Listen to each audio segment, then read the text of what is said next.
What them sons of fishes up to now? Fellas, I give you the force trolling motor.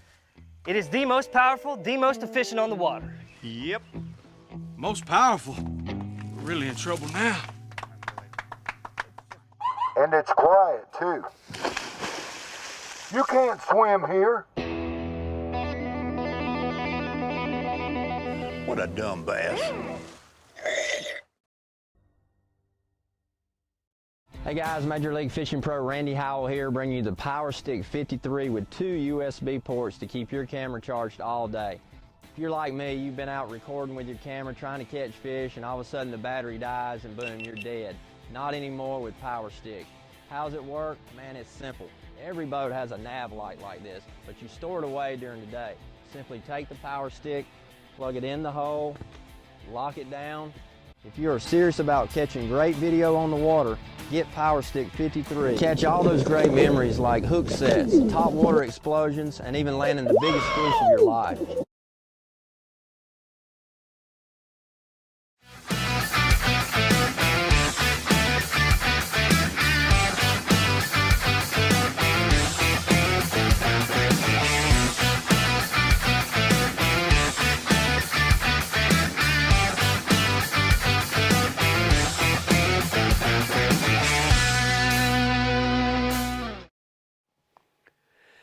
G'day, we are 21 today. This is the 21st episode of ABT Live.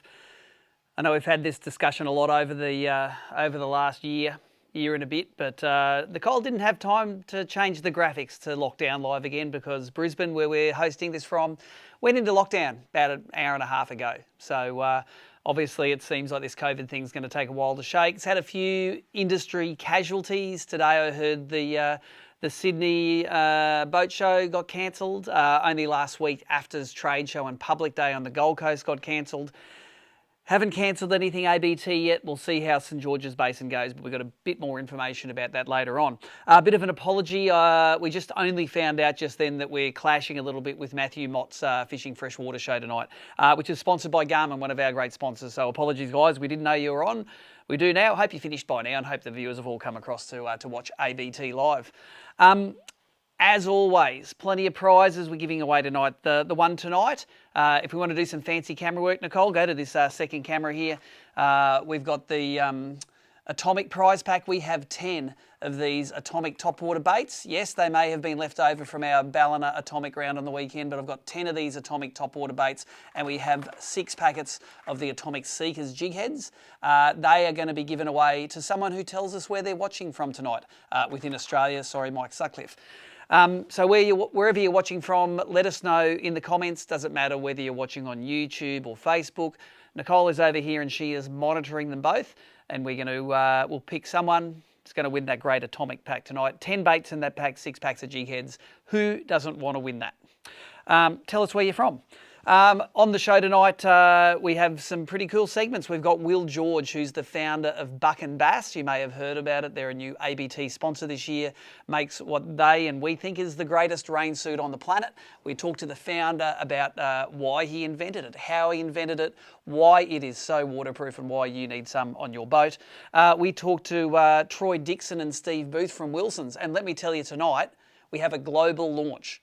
Was going to be happening at AFTA, not happening at AFTA anymore. We've got it in the segment tonight. They have got some baits which range from basically brim to barra that are going to snap your doodle right off at the base.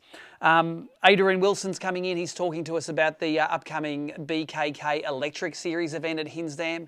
Anyone who knows Adrian knows that he is an absolute gun on that lake and he is showing some of his favourite lures and some of his favourite techniques to catch fish at the moment. It may be the first of our COVID casualties in this round of lockdowns, but let's keep our fingers crossed and hope that we can run that event down there at Hinze Dam next weekend. We also have the man who disappeared and came back, Callum Munro.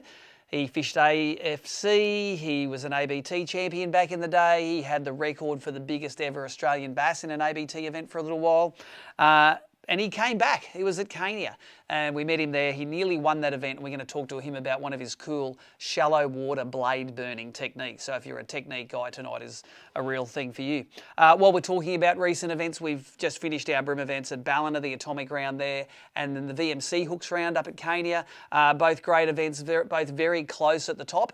And a big shout out to all the newbies we met at those events. I know we had several newbies at the Bass event. I know Elion, we met you up there. You are watching here tonight. I think you're watching on both channels. You probably just can't get enough of it. So good to see you there, mate. Thanks for coming to the event. We know you've got a big future in ABT. Hope you enjoy your fishing your first event. And to all the guys we saw at Ballina who was at their first events, or we actually saw at Ballina some returning guys we hadn't seen for over 10 years. So whether you're new or a veteran, thank you for joining us in the show tonight. Hope we can make your lockdown time a little bit more enjoyable, because I think over half of Australia's population is locked down again tonight. Let's get back to talking about fishing and talking about what's going to happen when they open the gate again. That's not all tonight. We've also got Harry Curley from Garmin. Him and I took a walk down the back of the shed here today, and we checked out my Force Garmin electric motor. I have been flogging the crap out of it for 16 months, and we're going to see what the damage is out the back. And they have a 3-year saltwater warranty. Have a look for yourself on how that thing has stood up. As I said, AFTA's been cancelled. What does after being cancelled mean? Well, firstly, it means that the public day that you're able to go do down there and interact with all of the cool companies and all their new gear, gone. And it got cancelled last week. What happens when Nicole, who produces this show, she actually runs the after show as well. That's her part-time job. Main job is producing this show. This is what happens when Nicole hears the news that after's been cancelled. Show us that pic, Nicole. There you go. I snapped a little candid shot when she was just collecting her thoughts after what she had to do now. There's about a year's work going into it, and that's what happens when you get the news that it's not happening anymore. Luckily, she bounces back pretty quick, and only 3 days later, she was working again. Let's have a little bit of an update on where we're at with some of the Angler of the Year standings. I think we've got a few of these graphics that can go on the screen. Let's start with the 2021 Bass Angler of the Year standings. Leading that, we have Maddie Langford at the moment. We fished 3 events in that Bass series so far. We have the Richmond River is the grand final. What do we have to go? We have Somerset to go in that one. Maddie Langford's got a lead at the moment, 282 points. Winning Cania didn't hurt him at all. He has supplanted Mike Nelson at the top now. Mike had a bit of a shocker on the first day at Cania, but had a really good day too and came back, and he saved himself a bomb in that event. So Mike Nelson is definitely in it, coming second. And Chris Banks, who won the Clarence River event, sitting in 3rd place at the moment. Running through the list, Dylan Walsh from Northern New South Wales. The ubiquitous Graham Ford is up there. Brad Wixon, Lloyd Brown and his little tinny sitting up in the top 10. Keith Spann fishing that Gamakatsu wrap boat. Bill Latimer, the Bluefin ambassador, and Greg Burke. We've all heard of what happened to Greg at Cania.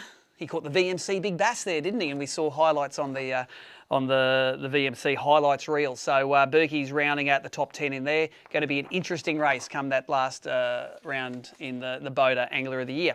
Let's have a look at the non-Boater Anglers of the Year. For the Bass Pro Series, Kelvin Hatton from Narrabri, or Moree. Where is he from? He's from Narrabri, I think. He struggled a bit at the start at Glenbourne, then boom, won the Clarence event and did really well at Cania at the moment. So 274 points for Kelvin. Tony Neal's hot on his heels, 267 points. Aidan Bickle sitting in 3rd. We loved his highlights, netting one of Mick Johnson's bass with the rod, reel, net and everything. Troy Lowe in 4th and Giacomo Pippo in 5th with 252 points. Rounding out the top 10, we have Grafton's Bo Everly, Barry Reynolds, Shane Richards, Paul Mazzaroli and Bridget Curry. There you go, top placed woman angler in the Bass Pro Series as a non-boater, sitting in 10th place in that division. So pretty interesting. Of course, you don't know who's going to win until the whole thing's finished, but the higher you are on the list at the moment, maybe the better chance you have. Let's go to the Daiwa Brim Series Angler of the End. Very interesting as well, because no one this year has set the world on fire when it comes to Brim tournaments. Look, Mark Crompton leading at the moment, done all 4 events, but only one top 10 and leading with 344 points.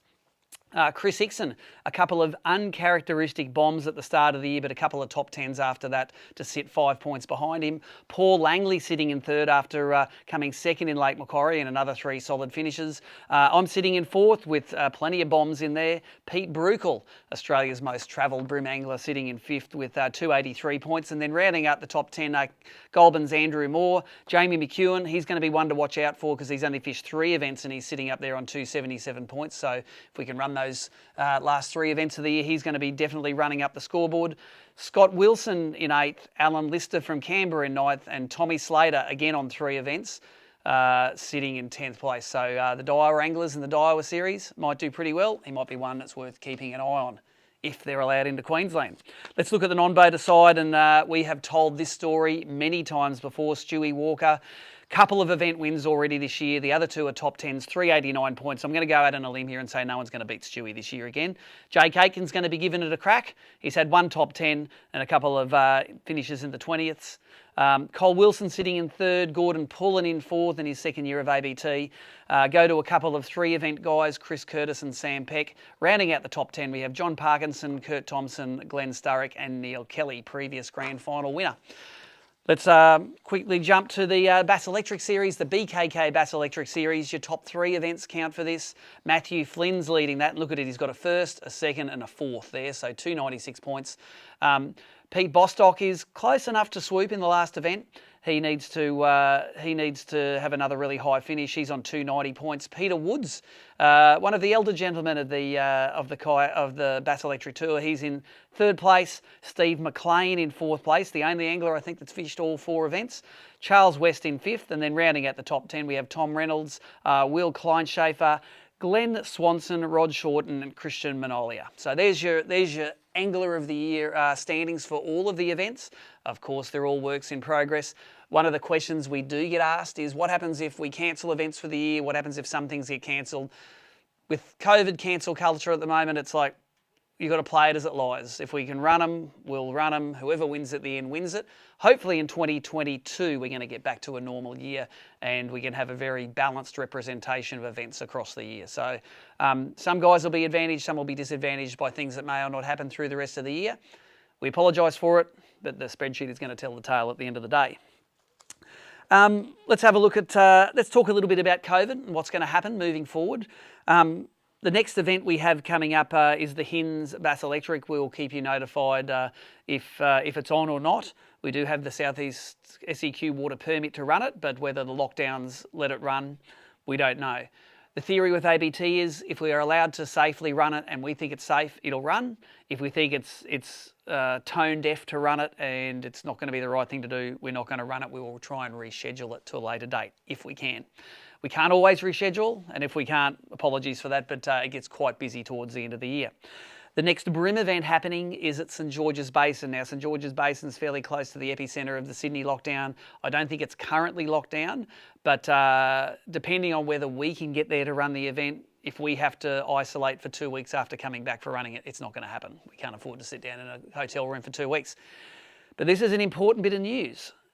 If you have entered for that St George's Basin event, and we cancel it, it's just like Blue Rock Dam. Everyone who's entered will get 90 AOY points, which will count towards their qualification.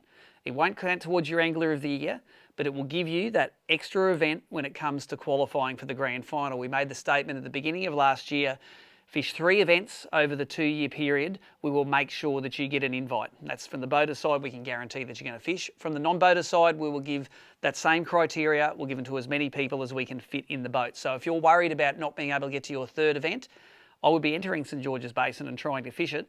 If it gets cancelled, we are still going to credit you with the points that you need to make it to that Port Stephens grand final at the end of the year. And maybe win that bluefin, Mercury, Lowrance, Green Marine Lithium, power pole, everything combo that we give away at the end of the year on that boat. So that's where we're at. One more bit of news that we've heard recently, Bluefin have announced a new apprentice program. Of course, we've met Bill Latimer on the show before. He was the I suppose, adult winner of the Bluefin Apprentice program. We see him kicking around in that great bluefin boat at all of the ABT bass events at the moment. They have just released a junior apprentice program, and I'll read from their release. Alloy Craft Australia is on the search for a junior apprentice brand ambassador who's willing to undertake a mentored 24-month program to learn just what it takes to become a sponsored pro angler on the Australian tournament circuit. And it's open for 16 to 21-year-olds. And we will be checking your age. So Tommy Slater, you can't do it. You've already got a boat. 16 to 21-year-olds, this is going to excite you a lot. I think, do we have a photo of the boat to put up? No, haven't done that. So you can check on their Facebook page, and you will see the group that they're putting together to audition and to go through that process. To get further info and to enter the applications, join the Alloy Craft Brand Ambassador Apprenticeship Facebook group. That's the Alloy Craft Brand Ambassador Apprenticeship Facebook group. Can be accessed through the Bluefin Boats Facebook page and on Corey Goldie's weekly show, Chewing the Fat with the Cap, next Monday. All of the details will be released. So a bit of a heads up there. If you're 16 to 21 and you like the idea of having a lone boat for a couple of years, that is the program for you, let me tell you. And I'm sure Bill Latimer, the current Bluefin ambassador, will agree with you there. So great work by ABT sponsor there, Bluefin, and all of the ABT sponsors working together to get young anglers involved in the program. So you know what's coming up on the program. We know what's been happening in the events. Let's have a break. When we come back, we're going to talk to Callum Munro, who is back from the mission. One of our recent clients got into his first investment property without any extra out-of-pocket expenses. We refinanced and we put him in a much better place, that even with buying a new investment property, he was actually paying less than what he was paying on his current mortgage. So now we have the two properties and not paying a cent more, which is just brilliant. They've helped us basically secure 3 properties over a 5-year process. Now onto our third property, hopefully onto our fourth. And one of the most important things in our strategy is having good team members around us, and Neil's been a driving force and one of the biggest components of us being able to achieve what we're onto now. I'm Neil Carstairs from Mortgage Corp, your property investment mortgage specialist. To find out how I can help you save money, stress less, and help you plan ahead, go book a strategy session at mortgagecorp.com.au. Well, here he is. We didn't see a lot of this man for a while, but Callum Munro, you came back to the Bass qualifier at Hinze Dam, and all of a sudden on day 2, boom, drop a massive bag of bass on the scales, and we would have given you a winner's check if it wasn't for that party pooper, Matty Langford. Mate, welcome back to ABT and back to bass tournaments. Yeah, mate, thank you very much. It's good to be here. It was good to get up there and, get a few fish, which was even better, so... We've enjoyed following your progress as an angler back since when you were just a little pipsqueak coming along to the events. Did you used to come along with your old man?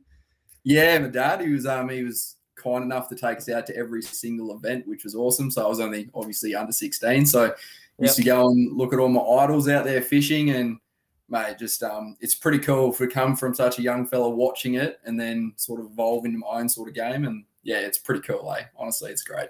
One of the highlights of your career was at one stage you had the ABT Big Bass record. Tell us how big that unit was. That went 3.87, so a massive fish, mate. And that fish did a lot of good for me, mate. It was an incredible feeling getting in a comp as well, which is even better. So too bad the other fish that I got with it was only a small, because it would have took out the comp for me, that fish there for sure. It's funny that we've weighed 5 bass limits that have weighed less than 3.87 kilos in the past. So it's great that we have a species that has such a variety. You can weigh in fish that weigh as low as 250, 300 grams for a skinny bass, and they get up to be as big as 4.5 kilos in the impoundments now. So it's good to see that chasing big fish was rewarded for you in particular on that occasion, but just generally, it's good when one fish can beat a whole bag in any tournament, I think. Oh, mate, like look at Kenya, look how small and skinny those fish were. And you think they're actually quite big. They're all around 40 centimeters, but for you to get one of those big fish and it beats every single, for 5 fish, it's incredible, eh? That's how it is. Amazing. One of the other highlights of your career, I assume, was doing a couple of seasons on the Australian Fishing Championships back in the days when you had to qualify it. What was your pathway into AFC? Remind us. First probably it was in 2011. I think my first time into AFC. I can still remember the phone call from you. I was driving down to Lake St. Clair for a ABT comp, and I got a phone call from you, and kind enough to get the qualification on in. And it was a ranking sort of thing. So you obviously had to be very, very good over a sort of an amount of time to be actually able to get into that comp. So I was lucky enough to get into it in 2011. I got kicked off that year, but I went really, really well the next year and obviously won Angler of the Year and got to number one in Australia. And that obviously got me back on there, which was, pretty good, mate. It was awesome. How good was it to have an AFC where you had Carl Jockinson doing the hosting and not the fishing, and you didn't have to beat him on the water? To be honest, I reckon it would have been good to challenge myself against him, mate. I would have loved to have fished against him a few times. I only got to fish against him probably twice in my career. So it would have been good. I love a bit of challenge. So, it would have been good to fish against him, that's for sure. Take us through where are you living at the moment? What have you been doing between the last time we saw you on AFC and when you magically appeared again at Cania?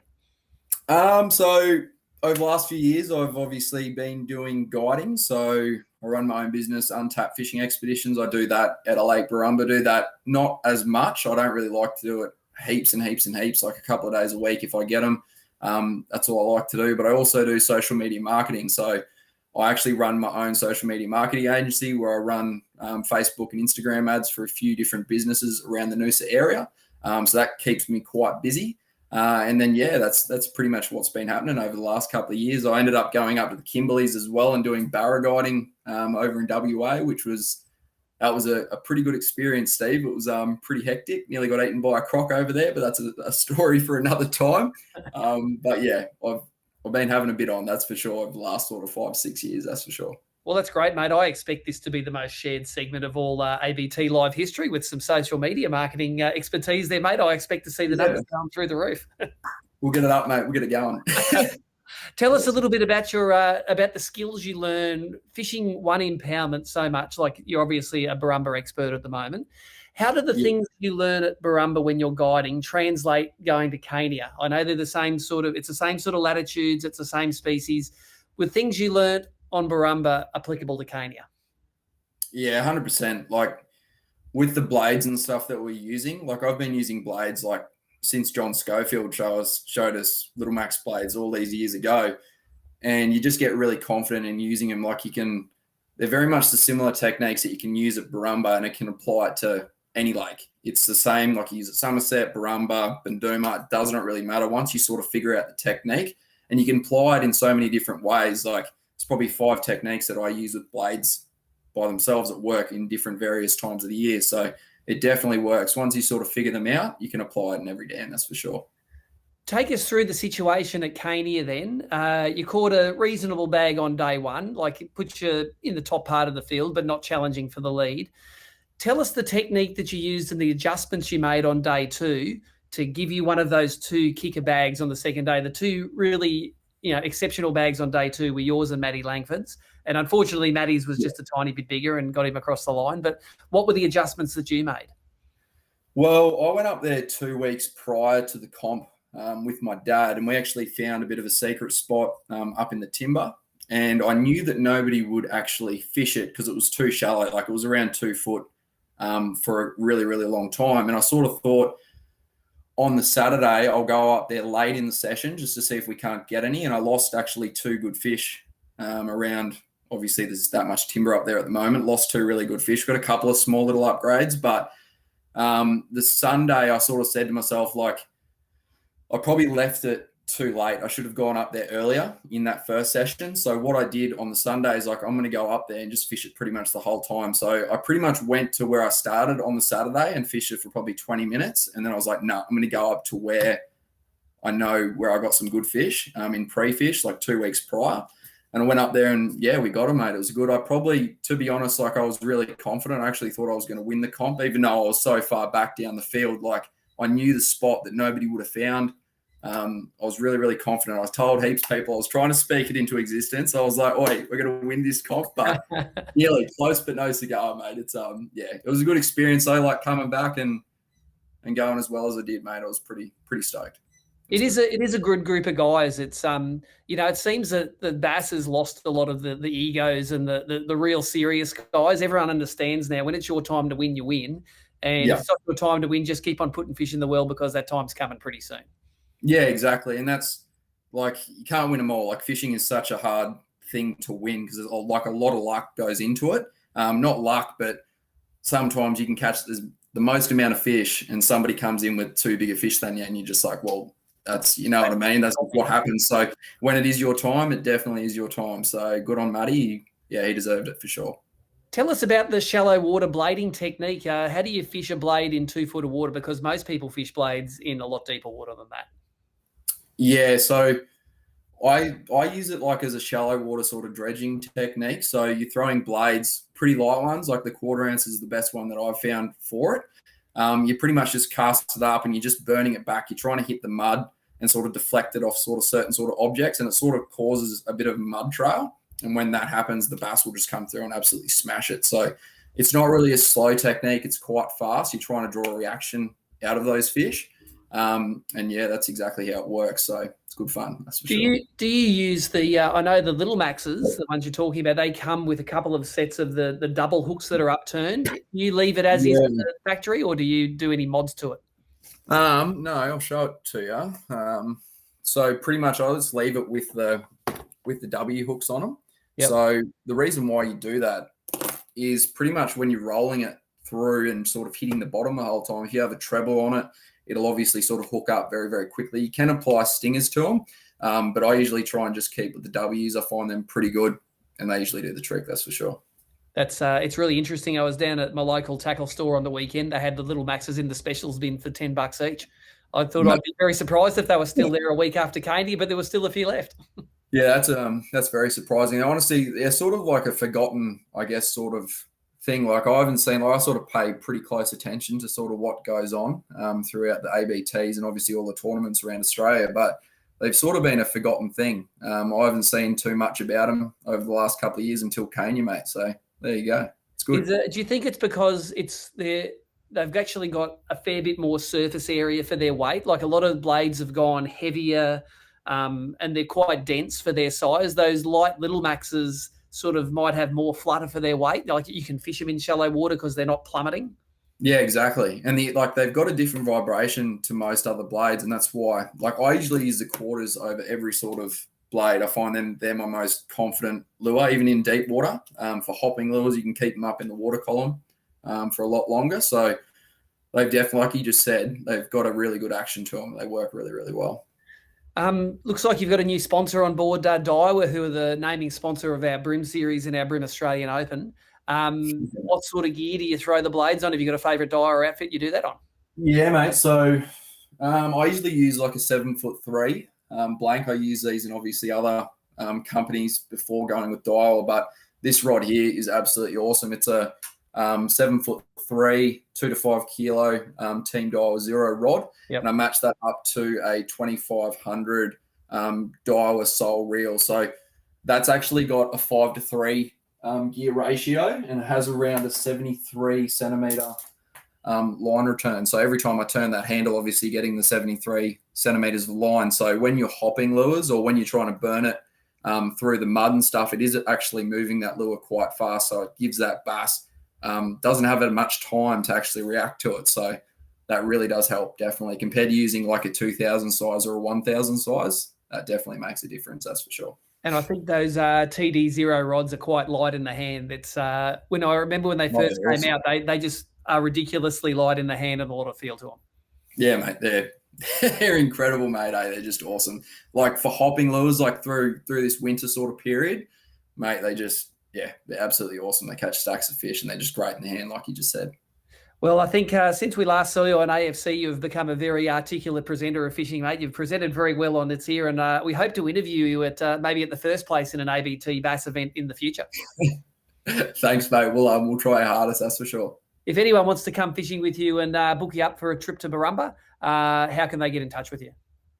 Just search us up on Facebook, mate. So look up Untapped Fishing Expeditions, or you can join one of the groups that I've created on Facebook called Untapped Australian Bass Fishing. Within that group, you can sort of go in there, you can have a chat to me, you can send me a message, sort of get some information off me, or you can I've created a blueprint, Steve. I don't know if you've seen that out on Facebook, but created like a bass blueprint. It's a 17-page ebook, mate. It's got heaps of information in there to help, obviously, anglers out to go out there and catch more fish. So jump into that group, reach out, and we can sort of charter out or anything like that. So there you go, mate. You have learned from ABT's motto, who shares wins, haven't you? Exactly, mate. 100%. Thanks for joining us tonight on Live, mate. Great to have you back in the ABT fold, and I hope we see you another event down the track. Thanks, guys. Thanks for having me. Champions. There you go. Who cannot we track down at ABT? Callum Munro, very articulate, runs his guiding business now, runs some social media stuff. Callum should be online. We sent him out a message. If you've got a question for Callum, whack it in the comments there. Don't know if he's on YouTube or Facebook. I do know that we saw Troy Dixon online before on Facebook. If you've got any questions for the big man from Wilson's, don't ask him what the global launch is happening later at the show. He's not going to tell you. He's going to wait till the video drops and we can see what that is. We have a next competition we're announcing now. 3 competitions we're running tonight, of course. If you want to win the 10 Atomics and the 6 packs of Seeker's Jig Heads, just tell us where you're watching from. Plenty of guys have already entered on both the YouTube and Facebook channels. But the next one, the guys from Pro Lure, Heath and the guys, and Reedy down at St George's Basin, they developed some fantastic baits. I've got 5 of the packets of their paddle grubs here. For brim or bass, they'll whack them, and there's 5 different colours there. And then, of course, how good do these things look? The live crays, they look fantastic. 5 different colours there, whether you use them as a jig trailer or use them by themselves, for snapper to flathead, yellow belly, cod, whatever you like the look of. Those Pro Lures are going to do the job. 10 packets of Pro Lure plastics there. And all you need to do is tell us what your favourite Pro Lure is. Now, it could be one of their hard body range, could be one of their poppers, could be that crazy looking garfish that they released recently, or it could be one of their soft plastic range. They've been a great sponsor of ABT for a few years now, and I tell you what, a lot of fish have been caught on their shallow diving, combat coloured, shallow diving fat crankbait. I've put it on myself. We caught fish down there. It's a good colour. I know the guys gave me the hint about the black one, but that combat colour is the next one you need to keep an eye out for. 10 packets there. Let us know your favourite Pro Lure, and you will be in the draw for that. Of course, all prizes driven out by our producer here, Nicole. So, as always, if you've got an answer plus buttering up, might work. Remember, we saw earlier in the show how she reacted to the trade show being cancelled. So, we want to make sure that she's not trade show cancelled. She's happy that she's getting lots of feedback. So, important tip for that, make sure you spell her name right. Nicholle. Lots of you guys get it right. If you don't, not my responsibility for what can go wrong. Anyway, we're going to have a break from and talk to one of our sponsors. A little ad. When we come back, it's going to be... We've rounded up Will George, who's the CEO, founder, inventor of Buck and Bass rain suits. He says they keep you undeniably dry and are the best rain suit on the planet. We'll let you make your own mind up.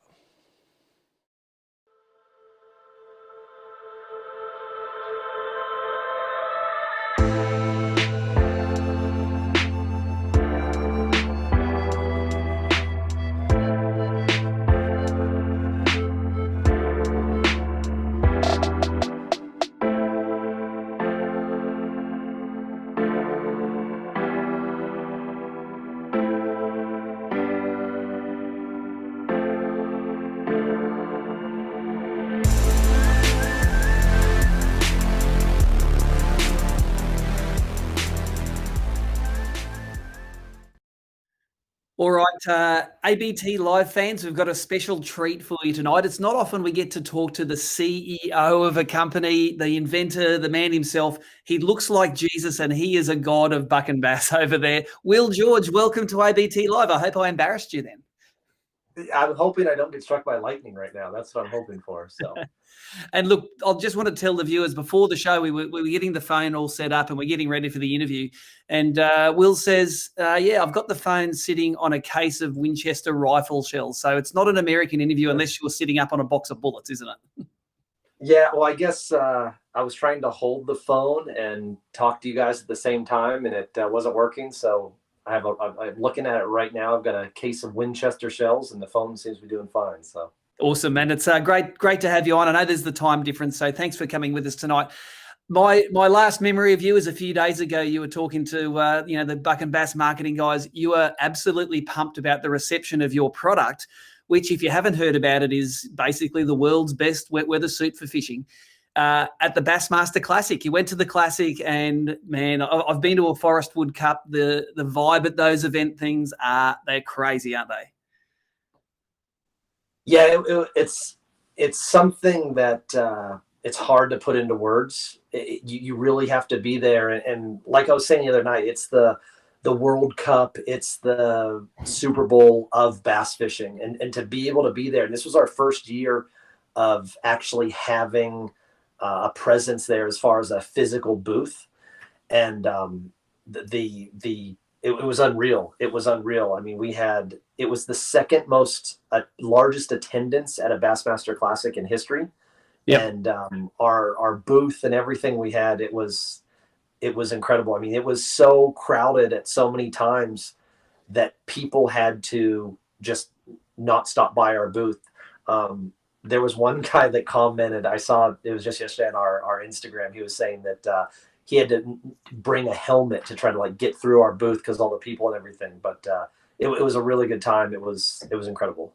Well, it's a brand which is turning heads both in America and in Australia. You know, from an ABT point of view, we love it because you're the first wet weather gear manufacturer that's actually sponsored and supported ABT. So not only are we excited about the fact that you're interested about what we're doing on the other side of the world, but we're really keen about the gear. At the same time you were approaching us, I was tired of my current brand of wet weather suits. I was tired of them, seeping through halfway through the day, making me uncomfortable.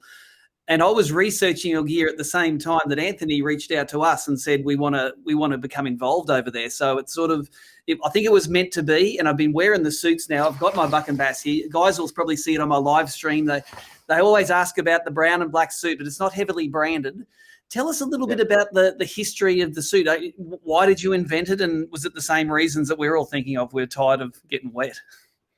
Yeah. So I started this in 2000. The idea came in 2015. It was actually Thanksgiving, obviously American holiday. Thanksgiving of 2015, I came up with the name and the logo. And it was actually a few months before that. I was watching an Elite Series event on live stream, and they were up in Michigan or somewhere up north. And it was just pouring down rain on those guys. And they were all complaining about being wet. And I was sitting there as a fan. I was watching it, and I was just going, this makes no sense to me, because I'm not a tournament angler. I'm not that good. I never have been. I never will be. I know my place, and that's for me to stay away from the tournaments because I'm not that good. But I've got a lot of friends that are good at angling, professional anglers and whatnot. So but I was watching these tournaments, and it made no sense to me whatsoever that you guys have the best rods, the best reels, the best electronics, the best everything, yet this one piece wasn't working. And bass anglers, when you're fishing, you're constantly dealing with water. Water is inevitable. I don't care if it's sunny, blue skies, whatever, you're still dealing with water constantly. And to hear these guys being wet, it made no sense to me. So in the spring of 16, after I had come up with the name and the logo and got it trademarked and everything and made it legal, we really started to get to work. And how it happened was I had a good friend. I've been to myself personally, I've been to Australia like 8 or 9 times. I love Australia. Australia is such an awesome place. Great people. I love Australia. And one of my good friends was the first, Joseph Ryan was the first person that I brought on board with me. I said, hey, I have this idea. And he's an amazing photographer, and he's Australian. And he's like, I said, hey, I don't know what's going to happen, but do you want to go with me on this journey, basically? And he's like, yeah, okay, let's do it. So I was okay. So it was early spring of 16, which would be our spring, your guys' fall or autumn. I said, hey, we need to find a CFO, somebody that's great with finance. That was our missing piece at that time, which we really needed. And he happened to have another friend, which is Anthony, who you were speaking of earlier, that's Australian. that's world class when it comes to finance, has a master's degree and finance, just up and down the list. He's incredible. So once those pieces started coming together, then we got our design team, that things started falling into place. And the more that we started digging into it, we just discovered that I started just myself personally learning more and more. And like, for example, when we started this, it was in the development process, because we spent 4 years almost 4 years developing the product and testing it before we ever released it to the market. And when we were going and doing this, I was really incredulous of the fact that there wasn't a product out there that actually could keep you dry, right? And at that time, the best product that was out there, at least to what my knowledge for bass fishing and what all the guys had told me, was a Simms Pro Dry suit. So I went and bought one, and it was, I went and bought it full price, just like a regular customer.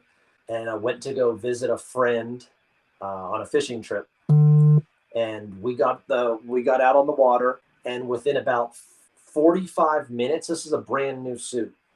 Within about 45 minutes, my sleeves were wet all the way up to my elbow. My hood, I just had to take it off, because every time we'd run, it started flapping and buzzing and rattling and all these things. I just took it off.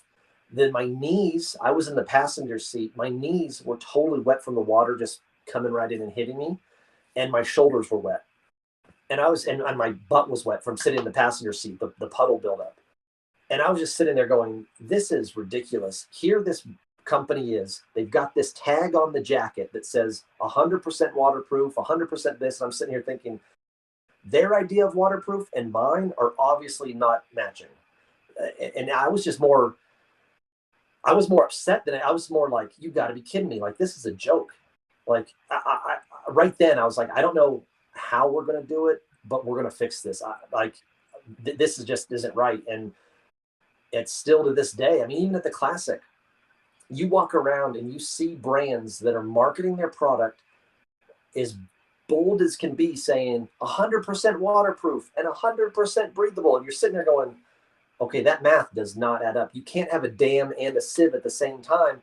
And it's just for years, us as anglers have just been fed this line or lie that these products are waterproof. And while you're sitting there soaking wet and you're sitting there going, my jacket's waterproof, the tag said so. And it's like, no, it's not. It sucks. You've been lied to. And that just started the whole thing. And that just started by, I was like, this just isn't, like, you guys as tournament bass anglers are professional athletes, and you guys deserve to have professional level gear. You guys have the best electronics, rods, reels, boats, baits, have everything. And you guys deserve to have that same level of technical apparel. That's awesome. I want you to explain to our viewers, they will empathize with that story, because I'm sure everyone watching has had a suit which has failed them in some way in the past. Explain to me the technical side of the fabrics that you're using in this reservoir rain jacket. Like, it's a top of the line suit, it's a foul weather suit, and your catch line is undeniably dry. Take us back to the fabric and explain in layman's terms why the fabric is going to get the job done. So the most fundamental key, which we discovered and we learned while we were going through this process, was that there's a thing called a water column rating. And I don't know if you're familiar with it. You'll see on the tag and everything, you'll see WCR. And on all brands across the board, you'll see a WCR water column rating. What that essentially is it rates how much water the product can withstand before it breaks and it leaks. And we found out and discovered that anything that is a 40,000, that's below 40,000 on the water column rating, the WCR, at some point will eventually leak and fail. And this is science. This isn't us just making up random numbers or anything like that. This is scientifically proven. So anything under 40,000 will eventually leak and fail. And for example, you've got like Simms and AFCO and all the brands out there. They're running at about a 20 to 30,000 water column rating. The foundation of our product is that iron shell material, our proprietary iron shell, and the water column rating on that is 49,000. So that right there is, to answer your question in a nutshell, why the product is so good. And what we did to counteract the breathability, what we discovered was bass fishing is a inherently, it's a non-aerobic sport where there's not a lot of movement. You're not running, you're not, shooting a bass. You're not doing any of those things like other sports. A lot of time with bass fishing, you're sedentary. You're running down the lake, setting up tackle. But what we created was our patented casting comfort system. So when you're casting, setting the hook, that vent you see on the back of the jacket acts like an exhaust on a pickup truck, where it inhales and exhales based off of your body movement and controls your body temperature. And it's an amazing product. When we first got it dialed in and we had the final version, we were almost ready to go to production. Brendan Cobb is a friend of mine. He's on the Elite Series. Brendan Cobb, he's one of our main guys. And I sent him the final, it was almost the final version. And he didn't have any rain at the time. And he's like, I don't know what to do to test it. And I said, well, I don't know what to tell you either. Like, you got to figure out a way to test it. He actually went, filled up his bathtub, turned on the shower. He sat in the bathtub, had the shower running, and he was in there for about 45 minutes.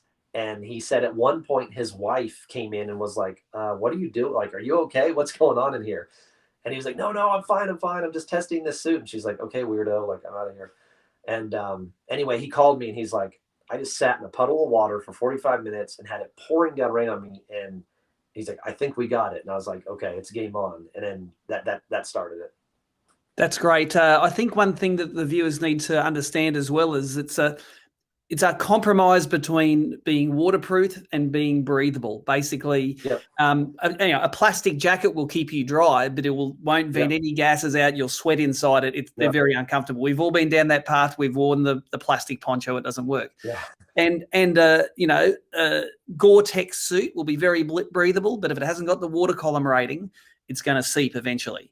And that's what we've all found out. So the compromise is you make it totally waterproof, and to get over the breathability, you've got the vent in the back that when you cast it lets it in. And I must admit, you guys sent me a suit pretty early, and I tested it in some pretty nasty summertime rainy conditions, fishing for barramundi and stuff like that. And I'm the same. I'm like, you know what? I came in. The only place I was wet was when I was running back in the rain, and I didn't have a waterproof hat, so my hat gets wet. So your hair starts to get a little bit moist, but hey, we've got waterproof hats now that take care of that problem. And as soon as I had that night fishing, it was like, this is the real deal. And we've been using it ever since. Yeah. Tell us about some of your pro angler team that you have in the US. I know in Australia you've signed up Jamie McEwen and Matty Langford. Basically the best brim and bass fishermen that you've got. You've got a similar sort of team over there. We know about COBB. He catches them and he wins Bassmaster events. But take us through some of your other pro stuff. Yeah, so we've got the first group that started that were our core group that we started with were obviously Brandon Cobb, Jeff Sprague, MLF, Jeff Sprague, and Justin Adkins on the Elite Series. He's a former Forest Wood Cup champion. Yep. So those were the three we started with. And then a really good friend of mine who's an up-and-comer, he's currently on the National Professional Fishing League, and that's Brian Smith. And then also he's a West Coast legend. His name's Bobby Barrick. Yeah, he was the one that, we know Bobby. I've fished against him in the past back in the West Coast. So. Yep. So Bobby's Perfect Frog. He's known as the Frog Guy. That was the first 5 group, and then now we have Elite Series rookies, Justin Hamner and KJ Queen. We've got just an amazing group of guys that I've been very fortunate to have that want to be a part of this. And we have one of our things that I'm very proud of is our younger group that's coming up is we have some incredible guys that are currently on you know, the Open Series and things like that are going to be going to that next level here very soon. To be on there with, you know, Cobb and Adkins and Jeff on MLF. So we've got an incredible group. That's amazing. Of course, we love that you support ABT. For the ABT anglers watching the show, we have suits for the Angler of the Year boaters in the Brim and the Bass, and we're going to have some way of giving it away for Barra. We were thinking about maybe the Buck and Big Barra might be a good way to give it away for the season, but we have suits for the season-ending event. So you're going to have some good guys wearing your gear over here as well. Something that's also going to be of interest to the Aussie guys is the fact that now that you've conquered the rain suit, you've focused your attention on the sun gear. You've got some shirts, some hoods. Take us through some of the new range you got coming out, which ABT will be putting in our store pretty soon.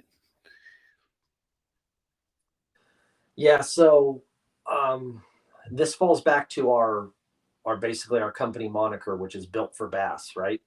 When we started this, there was, you know, like Sims and AFCO and those brands, they're going out there just saying we're for fishing. And that's great. Like, I love fishing, but what you guys are doing in Australia and those tournament anglers and what the guys are doing here in the States is a totally unique thing. It's not like fly fishing. It's not like deep sea tuna fishing. It's not any of those things. You guys are in your boats running, I don't know what the Australian equivalent is, but in the States, they're running 70 miles an hour at the start of a tournament. You're fishing one spot, then you got to run 70 miles an hour to your next spot to try to catch more fish. You got to be in at a certain time. You got to weigh your fish, all those things. It's just a completely different sport. And everything from our jackets to our sun tops, everything is always made with that specific thing in mind, that Built for Bass moniker. And the sun tops, for example, one of the biggest things about our sun top, which I noticed and how that was created, was I was on this is back in 2019. I was on the California Delta, which is a world-renowned largemouth bass fishery. And I was on the water with Brian Smith. And we were running from point A to point B. And it was about a 45-minute run. And the sun shirt that he had on at that time, when he was fishing, he had the hood on, he had his hat on, was fishing. But when we started running, he had to take his hood off because it was just blowing off, and he had to take his hat off or it would blow off.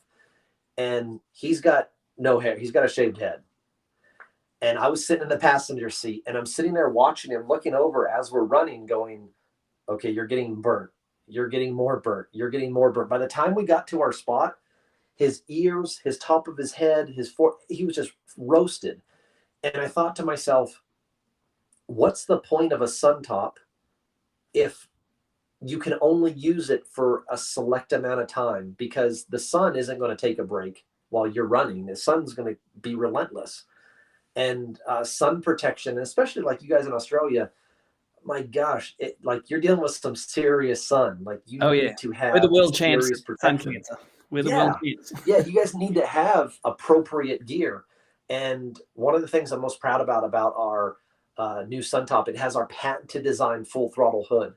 So for the first time ever in a sun top, you're able to run wide open with or without a hat on, and that hood stays cinched down, totally protecting in its UV 55 protection, all day protection, completely cinches down, protecting your head, your ears, the back of the neck. It's incredible. The material we have for that, incredible material. It has, the big thing about this material is, I know a lot in the South here in the States, like Texas, Alabama, Florida, you're dealing with some really humid weather and your clothes start sticking to you. Yep. And that becomes really annoying. The material that we created for this, I don't care how hot and humid you get, it doesn't stick. And so I know you guys in Australia are dealing with really humid conditions. You're going to love this because it will not stick to you. That's great. So, and I think the sun gear is going to be just as popular as the rain gear here. Yeah.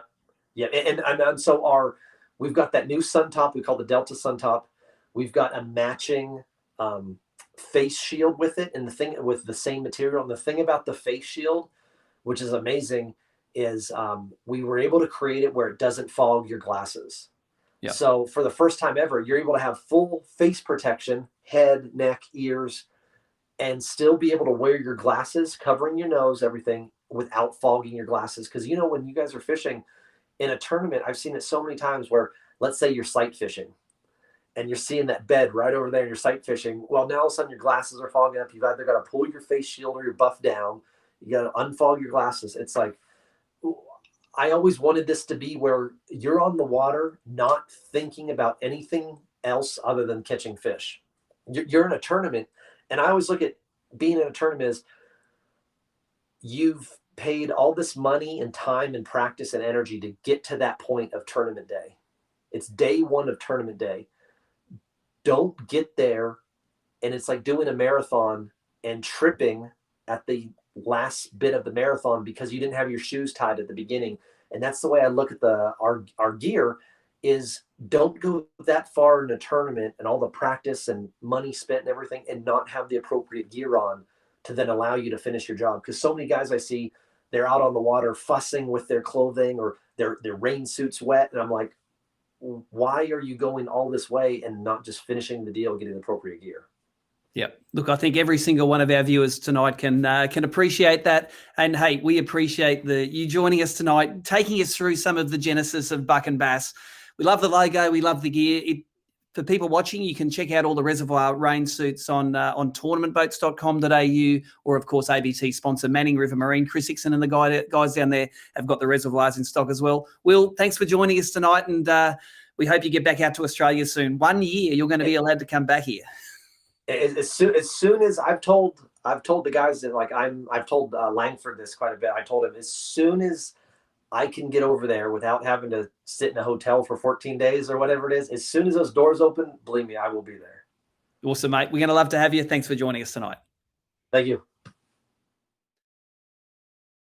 You'll have a chance for showers or thunderstorms and also little disturbances rumbling along this thing will bring us a chance for rain.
Well, there you go. I don't think there is anyone on the planet that is as passionate about rain gear as Will. Great to have a chat with him. And I know a lot of you guys that have bought it from Tournament Boats have used the suit already. And some of you have been putting the comments in there. Their motto is to keep you undeniably dry. And let me bang on about you about it. Let the guys that have bought the suits tell you what they're like. The summer gear he talked about, it's been ordered. It'll be in the Tournament Boats store next week. I'm pretty sure that summer gear is going to be just as important as the rain gear to us Aussies. As I say, we're the world champions at sun cancer, so any protection we can get is great. We're going to go to a segment now. We won't go to an ad. We're going to go straight to a segment with the big kahuna himself, Matthew Mott. He took the time this week to show us his Mercury-powered boat, and let me say, it has got a lot of Garmin on it. Let's check it out. Hey everyone, my name's Matthew Mott and I'm a Garmin ambassador, and I've been asked here to run through Karma, my Barra. This is my Bass Barra boat. Obviously with all the Garmin gear on it, it's pretty special. So it is a legend boat. It's a 119 Alpha. I've had it since 2012. Absolutely love it. I can't buy them anymore. That's why we've kept it, and I wouldn't have anything else. So we'll start from the back and we'll work up and down and we'll show you all through it. So at the back here we have a Mercury Pro XS V8 225 24-inch prop on it. Absolutely love it. This one I've had for about 12 months. It's got just over 200 hours on it. The motor before that was also a Mercury. I had the Optimax, the standard two-stroke. It had done just over 1,500 hours. So as you can see, this boat gets used, and yeah, wouldn't have it any other way. Absolutely love it. So if we walk up through the front up here, Dale will go through and we'll run you through Karma. So up front here, we have a Garmin 57-inch force trolling motor with a GT54 transducer built in. I used the 57-inch. I could have went to a 50-inch. It'll work fine, but obviously doing a lot of Barra stuff. Those dams are big, bigger water. I wanted to make sure that we always keep that electric in the water, and we definitely have no issues with it. This was the first ever trolling motor brought in by Garmin, and still going strong. Never have a drama with it. So if you look up to here, now on the front here, we have two sounders. We have an 8416 and an 8412, both interlinked with all the live scopes. All the sounders talk to each other, and we'll run through that in a minute. Absolutely loving, high definition screen. What more do you want? This one here's got the foot pedal. Obviously, we just hardwired the foot pedal in. You can use a battery if you want to, but we've just done a hard wire, so that way I don't have to, because I'll probably forget about it and I don't have to worry about it. But there you go. That's the foot pedal for the force roller motor. Here we have the first of thread the pole. We can move this pole up and down wherever you want. Just unclick it, run it on the deck, go to my next spot wherever I want to go, click it back in. So yep, got a live scope on it, thread the pole, works great, absolutely love it. It is definitely a game changer. As we walk down here, yes, you will see we have another 8416. This is the one on the cut that I've got on the console. All rigged up. I've got all my maps in there. I've got the G3 Vision card. I've also got a topo map that I use for that as well. And yes, here's the other pole. We do have another pole, another live scope. Yes, we do have two twin live scopes. This one I use a lot. Obviously, when I'm sitting in the console here, I'm moving around, I'm using it, and then I can jump up the front. I also can run, you can see it's got 2 arrows in it. When I'm doing a lot of barra fishing, I'll run both live scopes off the one pole. Works really good, have no interference, no dramas. So as my wife jumps up in the boat, I've just had a shoulder reconstruction, so I'm not allowed to get in there. So that's why we're doing it this way. So if the Gail jumps up into there, she'll show you some views from what we see.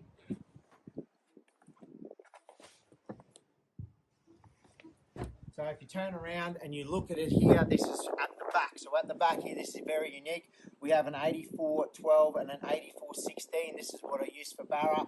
A lot of times when I do Barra, I'll have two 16s down the back, or when I'm bass fishing, I'll do it like this, and that's what we're doing at the moment. So we have those. Reason being, I can run the two live scopes on there. I can run side scan, down scan. When I'm barra fishing and I'm fishing over to the edge, I don't want to be turning around and kinking your neck all the time. So I thought, why not have these two on there? We did it a few years ago. Now everyone does it, and it works absolutely awesome. So you can see the view that you get with those sounders. Then up the front, once again, you can see the view that she gets if she stands up in the front. When I'm looking at, obviously, if I'm standing there fishing, this is what I get to see, an 8412 or an 8416, or we can move either one wherever we want. That's why we have them on the ram mounts. Sometimes I'll have both 16s up the front here when I'm bass fishing and put the two 12s down the back, or I don't even have to put them on. Either or, whatever I want to do. Then we go into here.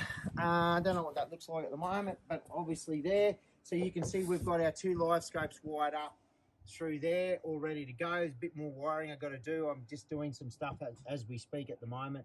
That has shields that go over both sides, but I've took that all off. And if she turns around to the right, you can see we have it all networked through the Garmin GVS 10s. So we've got all that done so we can turn our sounders on, off, individually, do whatever. All our wiring been back up through the post there. Done. So we can have a look at that. So if she jumps into the driver's seat. So we have all our switches, all our stuff is individually switched, as you can see here through the custom panel. We've also got a fusion stereo that runs through the whole lot. Running and powering the whole thing we do have a green energy lithium battery as our crank battery. It is a 80 amp hour dual cycle. Then on the other side, running our electric, we have an 80 amp hour 24 volt green energy battery that runs that. We get 2 or 3 days out of it, not an issue. And our sounders, we run it off their its own individual battery, and that is also a 24 volt green energy 80 amp hour battery, which we will get 20, 25 hours out of running this whole system. So the whole system runs off 24 volt. It's its own battery supply. It's all individually wired and has nothing to do with anything else. So there you go. That's Karma. That's our boat. And I hope you enjoy it. And maybe we'll see you out in the water somewhere. So just remember, guys, keep it real. And I hope you enjoyed our walkthrough.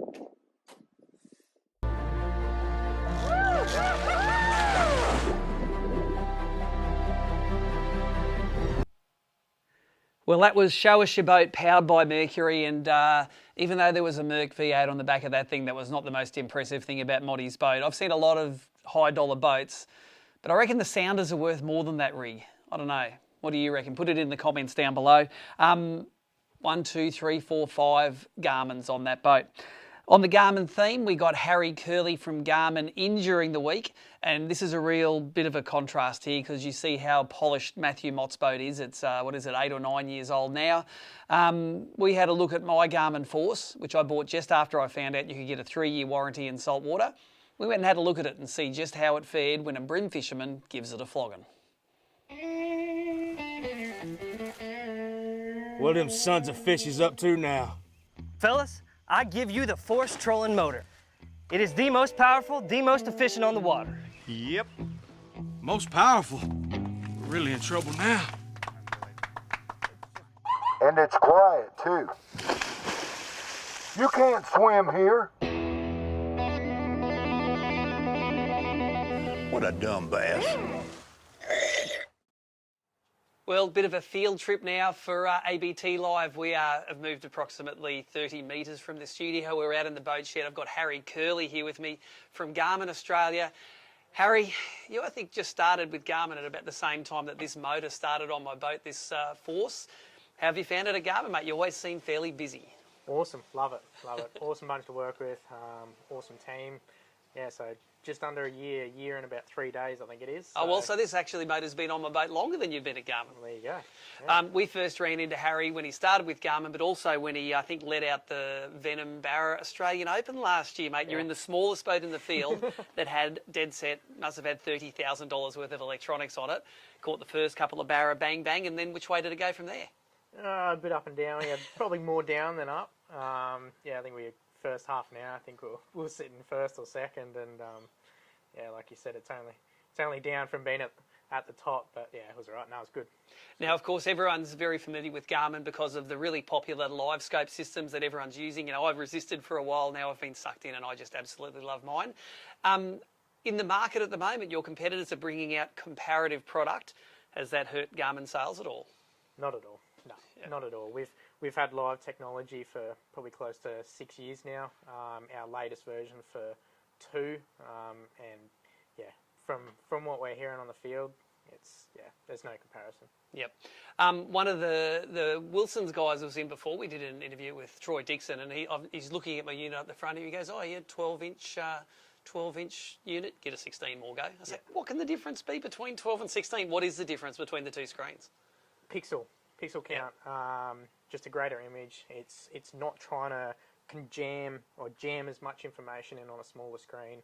So live scope is awesome on a 16. On a 16. Like, you're saying I'm going to have to do it, aren't you? I got a 16 and a 12 up the front of my tub, and I can tell you now, I don't put live scope on the 12.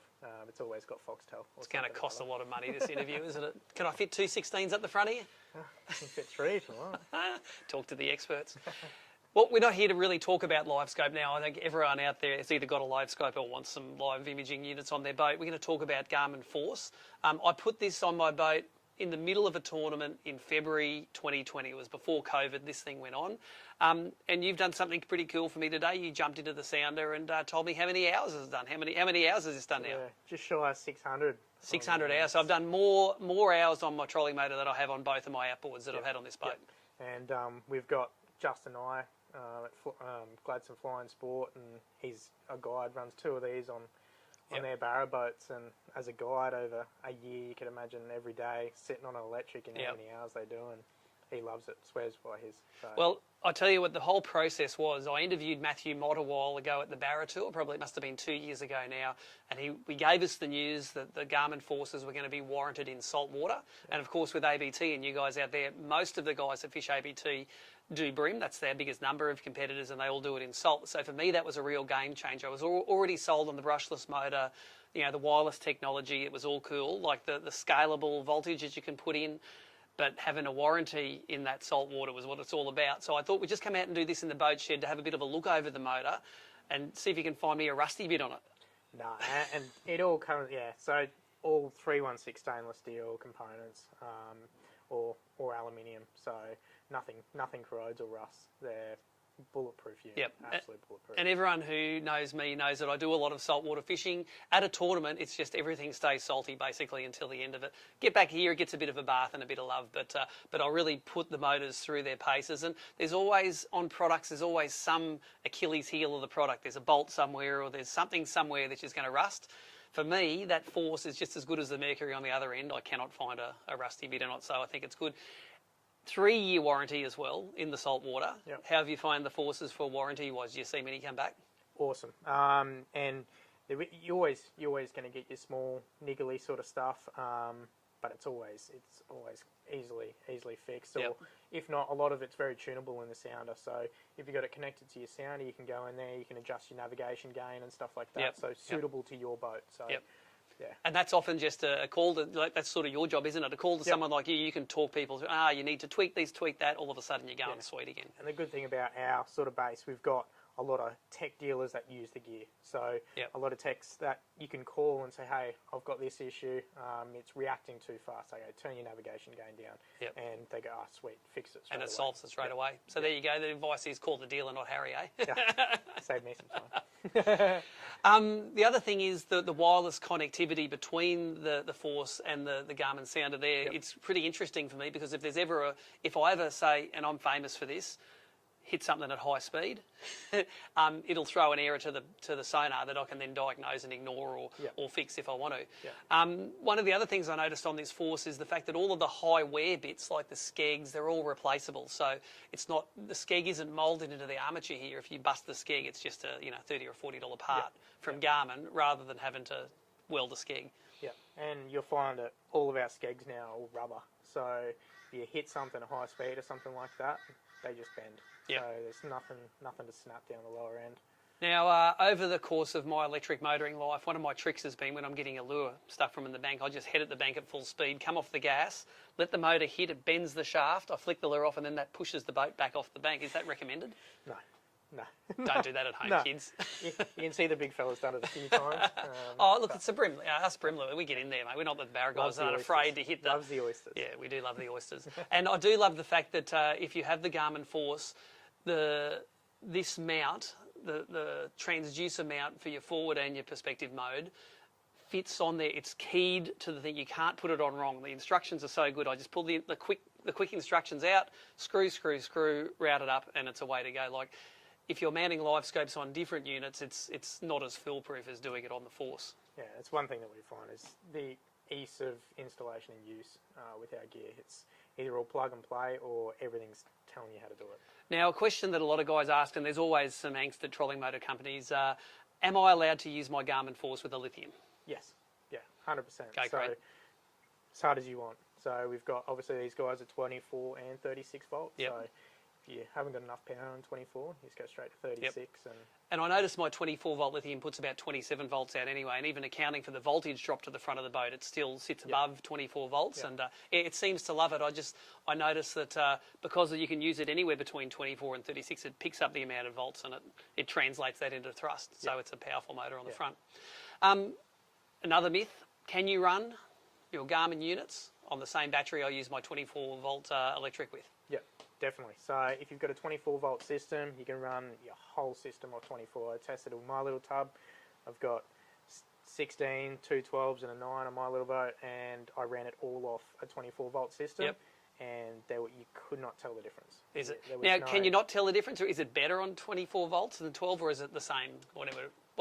Bust that myth for us. There's a couple people out there. Motty's watching. Watch out. Yeah, Motty. There's a couple theories out there. People say the units are a little bit clearer, a little bit less interference. I've had it on both. Pretty much the same. To be honest, I can't tell the difference. I can't tell the difference at all.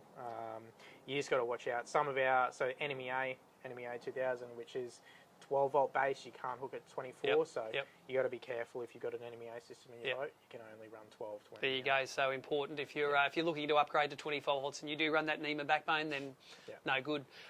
That's awesome. I think that our next event coming up, assuming that COVID doesn't blow out, is down at St George's Base, and it's the Garmin round. Yep. I love running the embedded Garmin LiveScope images in my live feed, and at that event I'd be endeavouring to run it the whole time, having the view there.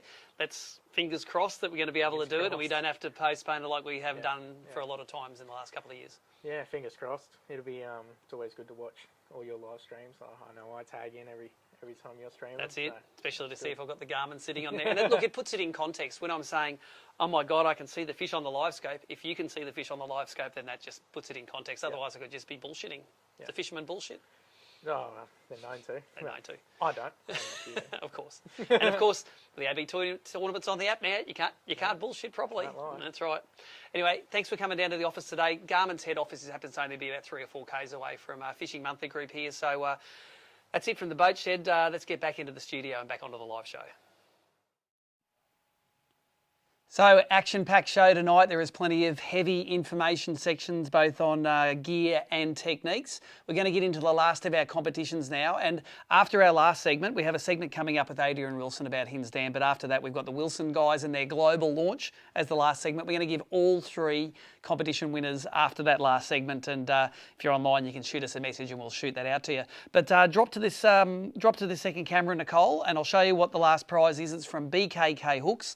They're our BASS Electric naming sponsor. We've got a couple of packets of their fangs here, some of their Spear 21 SS's. They're a good bass hook. We have some of their they call their diver rigs there with the little flash on the weedless worm hook. Look at this, they're like aqua ring hooks. The Muse, the BKK Muse. We have some of the these are some of their assist hooks that especially the spooning guys like. You'll see that in the next segment. And of course some of the Nomad hard body baits. I want you to let me know what your favourite BASS Electric or electric only impoundment is wherever you are in Australia. Could be your closest one, could be the one you like fishing in. We're going to talk about BASS Electrics now with Adrian Wilson, the BASS Electric Series organiser, and about his favourite lake and the venue for the next event, Hinze Dam. Last year, we had Joey Urquhart, our gun BASS Electric organiser, said, that's it, I'm having more kids, I'm getting out of here. This is one of the men who stepped up to fill the gap. Adrian Wilson, thanks for helping out this year and thanks for keeping it going. Mate, thanks very much. You know, I'd hate to see the series crumble. And, you know, Westy and I have both put our hands up and said, we'll give it a crack. Mate, I'm actually enjoying it. I thought I'd be nervous, but no, it's good. I'm actually enjoying it, and I hope to see it continue next year. Well, that's what we like to do at ABT. We, of course, by the time we run the Barra, the Brim, the Bass Pro Series, we don't have time to do the electric, so if anglers don't step up and do it, then it doesn't happen. So you are the reason it's happening. Oh, yeah. And, like, you know, for years I've always wanted the one dedicated person to run the whole series. Then it's, you know, everybody's sort of like knows who to talk to, and it's under control, you know, a lot better control. That's great. The event we have coming up in the BKK Bass Electric Series is the Hinze event. It's happening on the 11th of July. Yep. And if anyone knows anything about bass fishing, you'll know that this guy is a bit of a gun on Hinze. I think you're a bit of a Hinze junkie, is that right? Well, mate, before Ireland came online, Hinze was my home dam. And, you know, any rainy day that I had off work and stuff like that, I'd be straight down there. That's right. Yeah. Because you pour concrete as your 9 to 5? Yeah, I do. No concrete pouring equals fishing. Mate, that's it. It doesn't take much rain to scare me off. Oh, yeah, that's it. That cloud in the sky. There's a cloud in the sky. Barometer's high. Go fishing. The barometer doesn't even have to be high, mate. As long as it's raining, I'll be there.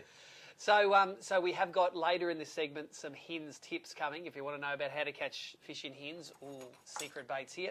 But before that, let's talk about the Bass Electric Series to date. We've had a few events as far as Lostock down in the south and a few southeast Queensland events.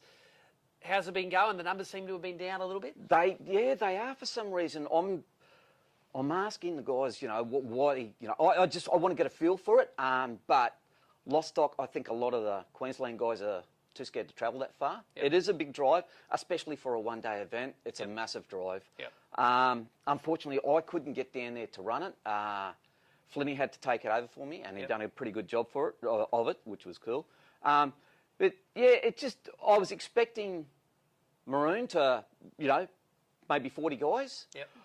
I'm not sure if it's the pre-entry or not. It's COVID rules make it must be a pre-entry. Yeah, We need to be yeah. able to contact trace and all that sort of stuff. So it could be that, and it's also could be that Joey was just a he's a lovable guy, mate. He's publicity machine, yeah, you know, he's out there. he He's is. always He pushing is, it. yeah. So anyway, the deal is 11th of July, Hinze Dam. If you haven't fished a Bass Electric event before and you want to give it a crack, your first Bass Electric event, we don't make you pay membership. You can come along and give it a try. Yep. You can fish it with your kids, your wife, whoever you like, by yourself if you like, just so long as you pay your entry fee, pre-enter, and you do that by going to abt.org.au. And on the morning check-in, guys have a little bit of a briefing, and Yep. then it is you and all of those giant bass down at Hinze doing battle. For sure, for sure. And that was the good thing on the info sheet for Hinze, the photo that you've got up of that, Tom Reynolds and his young fellow mate, Lachlan, mate, and that epitomises what the electrics are about. Fish with your son, fish with your daughter, fish with your mate. Yep. You can fish with whoever you want, and you know, you just have a ball on the day. The good thing about COVID, the only good thing ever about COVID is it made the qualification for the grand final very easy. If you fished any Bass Electric event in 2020 or 2021, you can get an invite to the Bass Electric grand final. Why do you want to go to the grand final? Couple of reasons. One, it's at Lenthals Dam. Now, Lenthals is a pretty cool bass fishery, but it's got a couple of barras in there as well. It And we does, go in yep. there, and the time of year, the barra sort of, it's starting to get warm, Yep, and start yep. eating. So there will be a bit of bycatch in Lenthals. But secondly, the prize for the grand final at Lenthals is awesome. It's a little bluefin P-series little punt ready to go for Bass Electric fishing. That includes a motor guide electric motor, some green marine lithium batteries. It's on a trailer. It is just dead set ready to go. So it's an awesome prize. You can win it by fishing one event and then winning a grand final. Yeah, yeah.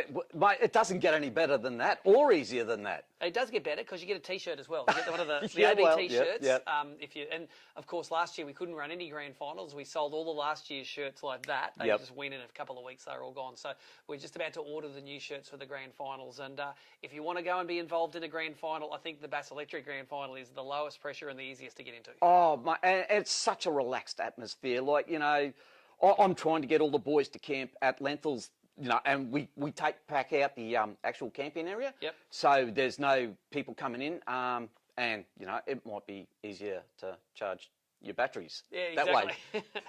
way. So there's a reason to fish it. We've got the bar pretty low this year. We might raise it a little bit next year when COVID is in the rearview mirror, but at the moment, great opportunity to win some great prizes. Now, I want to talk to you about some Hinze techniques. Winter in Hinze, the bass are starting to bulk up a little bit. They're pretty mean size in there at the moment, and they did left a fair few trees standing when they lifted the river level in there. They can be brutal, can't they? They can be, mate. And, you know, it doesn't get much better of a place to fish. Like you say, you've got the timber, you've got deep water, you've got big fish. It's an awesome mixture. Now, you've got 4 baits that you brought in for us here. I want you to go through each bait one by one and tell us what situation you would fish it down there at Hinze and how to use it. And let's start off with this one because I throw this one a bit myself. I like this fella. This is the Storm Biscay Shad, and they make 2 versions of this. One is with an exposed hook, which is good for fishing open water, but that hidden hook model, Mate, I know where you're going to throw that. Yeah, straight in the timber, heavy line. And I actually got a couple of fish on it on the weekend, just bumping the branches on the way out, and then it's just crunch. So, talked about heavy line, and let's talk about the technique. What sort of line and leader you throw? I'm using 20-pound main line, 20-pound leader. So, not mucking around. It's like you can grab jacks. And a heavy rod. And do you throw it all the way to the bank? Do you throw it parallel to the timber? What depth do you sink I it down in? I would probably sit 5 metres off the edge of the timber and just pick my little lanes and just cast into each of those lanes. Maybe a couple of casts in if it does look fishy, and just slow roll it out and just bump that timber on the way out. And you've got to, I think, the further you throw in and the nastier it gets, the more chance you've got to get nailed. Most definitely. You can kiss it goodbye. Good, we like that. Now, let's go to something a little bit more traditional. To me, this looks like the old baby bass slider, chopped down, and it's on a 5 5/8 ounce? Yep, Stand 5/8 deep jig head? Yep. That is pretty much standard bass food everywhere in Australia. Oh, for sure. At the moment, like the fish that are sitting just outside the edge of the timber, instead of having to go in deep, you can obviously downsize your line class to 6 or 10 pound with same size leaders. Just cast parallel to the timber and just slow roll it back, again, crunch. Yep, and that's, again, where those timber lines end, it's a pretty It definite is end, because the old dam level, it was cleared to Exactly, the edge. yep. So it's only the new water, Yep. which has got timber in it. So you can sort of throw parallel with confidence that it's not going to be a snag field down there. For sure, for sure. Awesome. And that's and I noticed both of these, you dip the tail. I What do do. you dip it in, and do you reckon it makes a difference? I dip it in spike it, obviously chartreuse. Yep. It's just a confidence thing. It's just always a confidence thing with me. I will sometimes put scent on them too, just to give it a bit more flavour, Yep. especially the slider, because they have no scent out of the packet. So the more scent and the more I can disguise my own scent, hopefully the more chance I've got of getting a fish. Let's go to the heavy metal stuff, and this is a very, you can't feel the weight of this, but this is lighter than you'd expect this Mollett's Lover spoon. Yep. Obviously, it flutters a little bit on the way down. It does. It has an awesome flutter on the way down. Tell us how you fish it. Again, fishing it parallel to the timber, or if you can find the fish off the timber on deeper points, just cast it out and just count it down, depending on the depth of water you're fishing in. If I'm fishing in 40 foot of water and I can see the fish down on the bottom, I'll let it go all the way to the bottom, give it half a dozen cranks, free spool it. At this time of the year, the fish are sitting sort of like in that 10 to 20 foot deep, in anywhere up to, I've found fish in 180 foot of water in that depth. But they'll just suspend. They'll just suspend in that depth.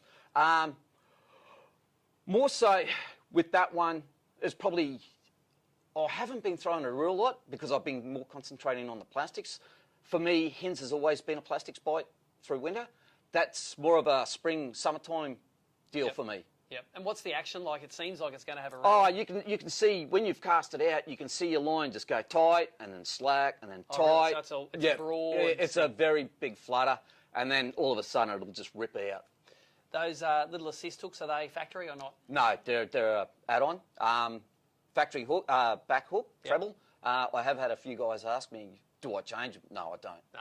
Just the big unit Yeah, straight on yeah, there. yeah. And I'm sure that is designed to balance so it gets Most definitely, most wobble definitely. on the way down. They do come with a W hook on the back there, but I take it off. Yep. There is a little magnet that sticks on the back there to try and hold it in place. Yep. But it's not really worth these anything. things get in it. For sure. Yeah. Tastes better. Yep.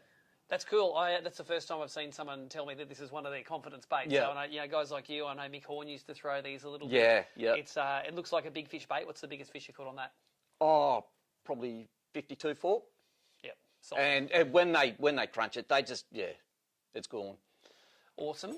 Let's talk about this one. This is like if I'm going to go down to northern New South Wales, spin up a few tailor. That's what I'm going to chuck off the wall at Brunswick. Yeah. Tell us about this fella. That's a 40-gram Rizan. It's one of Westie's lures. And man, that thing has caught me a lot of fish down the Hinze. Again, another sort of like spring, summertime deal for me. I have been throwing it down there a little bit lately, but it just hasn't been working as well as what the plastics have.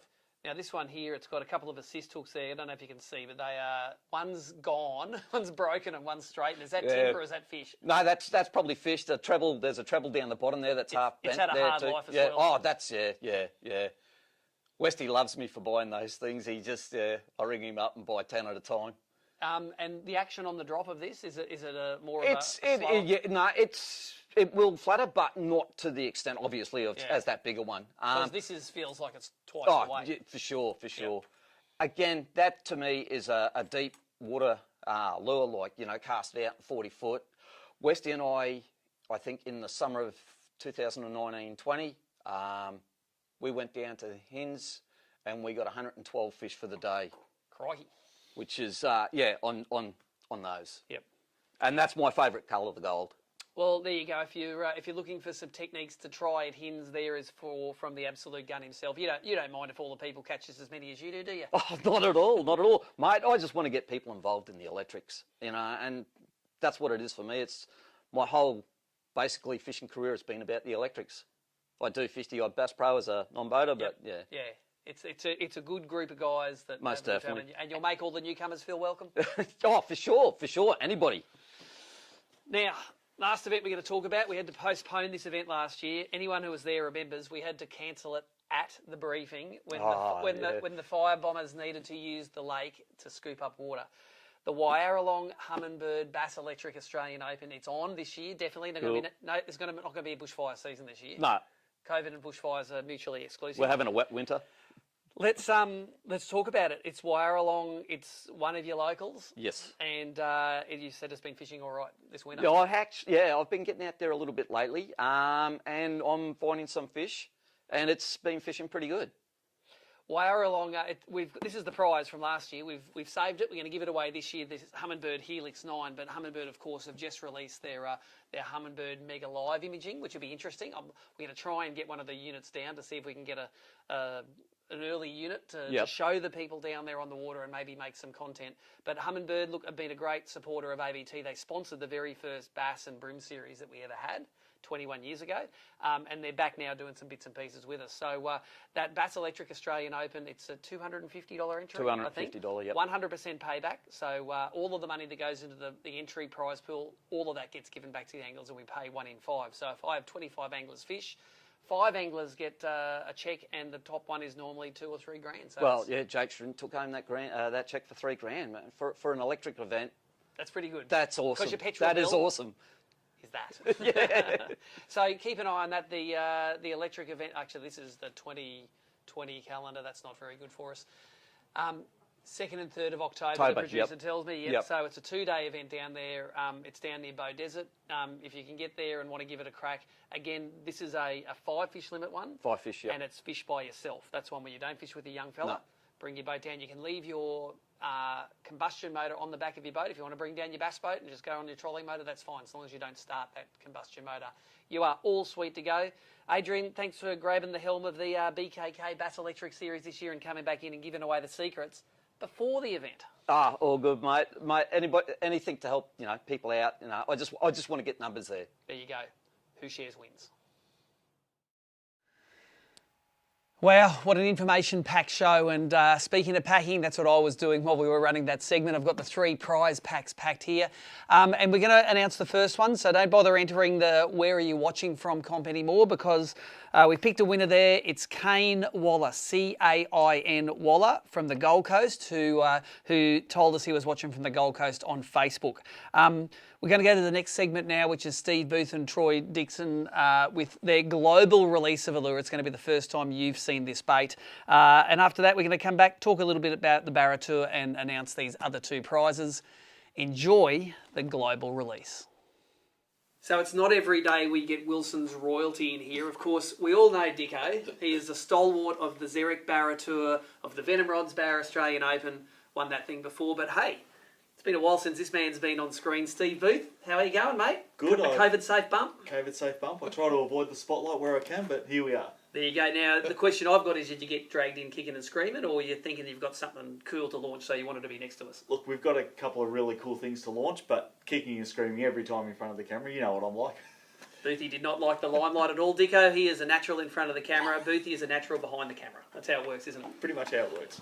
This is a segment on ABT Live we're running to basically launch the Barra Tour for this year. Of course, none of you are going overseas. You're not allowed to do that. So if you're going to holiday domestically, why not come on a holiday with about 60 or 80 of your closest mates catching Australia's iconic impoundment fish, the barramundi?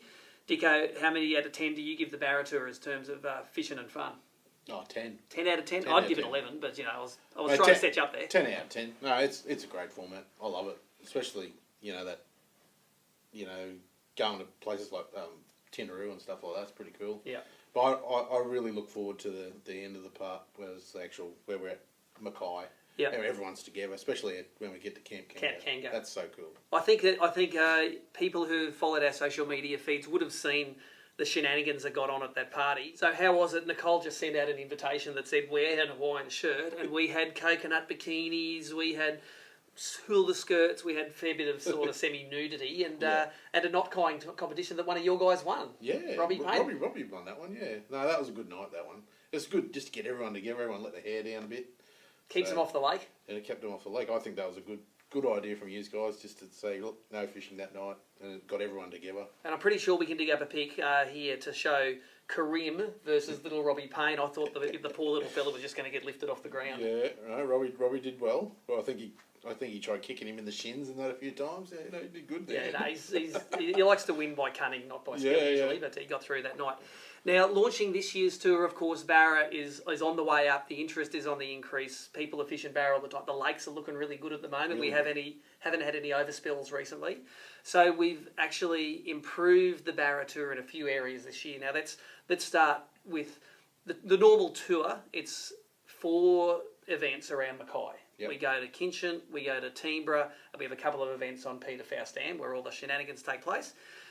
Last year, we dipped our toe in the water, we went back up to Tinaroo. Of course, it's one of Australia's oldest stock barramundi impoundments. And we went there, and it was pretty bloody awesome, wasn't it, Diggo? It was really good. The fishing was...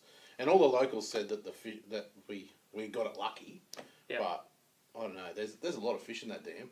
And with all the good Barra guys there, it's like they got caught. Yeah, they got caught all right. I really enjoyed it. It's a different dam to fish because the dams that we fish down here, they're all full of weed. And that, where that one up there, no weed. There's no weed. Nowhere to hide. So you just sand along and you go, oh, there they are. Barras. Yeah, there they are. So I actually enjoyed it, and we caught some nice fish too. And it's one of the few lakes we have full cell phone reception on. So Boothie, you would have been sitting back at the office cheering for the team, watching the live scoreboards come through. Kinchin Dam and Tinaroo are the 2 that we have that good coverage on. Yeah, absolutely. And that's, for us, that's the best part. As a person who's not there, being able to tune in, every half an hour I was refreshing, trying to do it. It saved me texting Dicko or Cord or whoever was on there, what's happening. It's right there. It's an amazing piece of technology that keeps the viewers involved. Yep. And I think a lot of tournaments need to learn about, like, keep the viewers involved, people who can't fish it. They want to know. Yep. Keep them updated. It's magic. It's we always wanted to turn fishing into a spectator sport, and that's one way you can have it. And I know Cord was particularly excited because he came off the water. He goes, my phone was going nuts with people telling me to catch more fish. Yeah. Because as always, not only does everyone else know what's going on, you know what's going on too. And I know I try to sort of only check it every 5 minutes. I told him to turn his phone off because it just kept turning. And then because he's got the phone, the watch. Next minute he's talking to his watch. It's like, go away. Like Dick Tracy, mate, nowadays. I thought he was just talking to himself, but he put his phone away. That his watch is going off. So what we've done for Tinaroo, we've made it 2 events up at Tinaroo this year. If you want to make the big trip up to Cairns, and it's nearly 2,000 kilometres from Brisbane. Last year we had that 1 2-day event. This year, to take advantage of what the locals say is a great morning bite, we've added an all-night tournament onto the end. So you can fish 2 Barra Tour events in one trip, and that's something that I think a lot of the locals will enjoy. Being able to get 2 events under the belt means they can maybe drop an event when it comes to Team of the Year for the rest of the Barra Tour. Of course, the Barra Tour itself in the middle stays the same, but at the other end of the tour, at the Venom Rods Barra Australian Open, that's where we've made some exciting changes that were based on some of your feedback. We wanted to bring on Mondrian, which is, of course, a rising Barra fishery again. As the water drops in that place, the Barra fishing seems to get better. And Boothie, that's one I think that you're going to be able to spectate as well, because at Awonga and Mondrian we get reasonably good phone coverage. Yep. There's 4 days of action to follow there. Yeah, it's going to be a big one. I'm really excited by that. To have Mondrian involved again, personally, that's the only place I've caught a metre impoundment Barra. Yep. I haven't caught one at Awonga. So to see how that's going with these guys who are fishing it, and they're pretty good fishermen, let's be serious, it'll be really interesting to see how many people want to go to Mondi after that. Now, the format of that event, it's a couple of days at Awonga. It's a travel day and a day off and a frantic pre-fish day, I think. And then it's 2 days at Mondrian. So, dead set, whoever wins that is going to be seriously consistent over a variety of weather conditions, because in spring it can be all over the joint there, in a variety of places. So they're really going to enjoy the payout. It's always a minimum of $5,000 first place for that. It's 100% payback. It's the only one of the Barra events we do that's 100% payback. And it's that because this man's marketing budget has kicked in enough money for us to cover all the costs behind the scenes and to pay you guys back 100%. So, touching briefly on how the Team of the Year works this year, we've always fiddled with it a bit over the year. It's sort of now in the line with the other series that we do in the Bass and the Brim series. You can actually drop events if you commit to fishing a lot of events. It's only a certain number of your best events count. Now, this year in the Barra, we've got 7 potential events that can count. It's going to be your best 5 out of those 7. So if you just do the Barra Tour and you smash it all around Mackay because you're an awesome Mackay local, can't win it. You need to do 5 events to have enough events to get up into the top bit there. So you have to be versatile in a variety of locations as well as consistent across the days. We're going to keep in what we did last year. Every single Barra you catch and put in on the app, up until the limit of fish, you can get bonus points. So if you have an event where you might come 10th, but you get 5 fish each night, you get those full bonus points. So it's important, even if you're having a tough night, every barra you catch is adding a team of the year point. And every year, Dicko, it comes down to not very much, does it? Certainly does. Yeah, you know, you sit there and you think, if only I didn't drop that fish in the sticks, I would have maybe been a bit closer to angling. Yeah, but I think that's every night. Of course it is. It's barra fishing. That's how it works. Now, you guys from Wilson's very invested in the barra tour. You always do really well doing it. You've been working for years on some secret weapons. Boothie, I want you to do the reveal on the show here of the super secret reveal of stuff that was going to go at the tackle show. But the tackle show's now. Tackle show is finished, so we're going to show you a new lure that is perhaps going to take the barra thing by storm.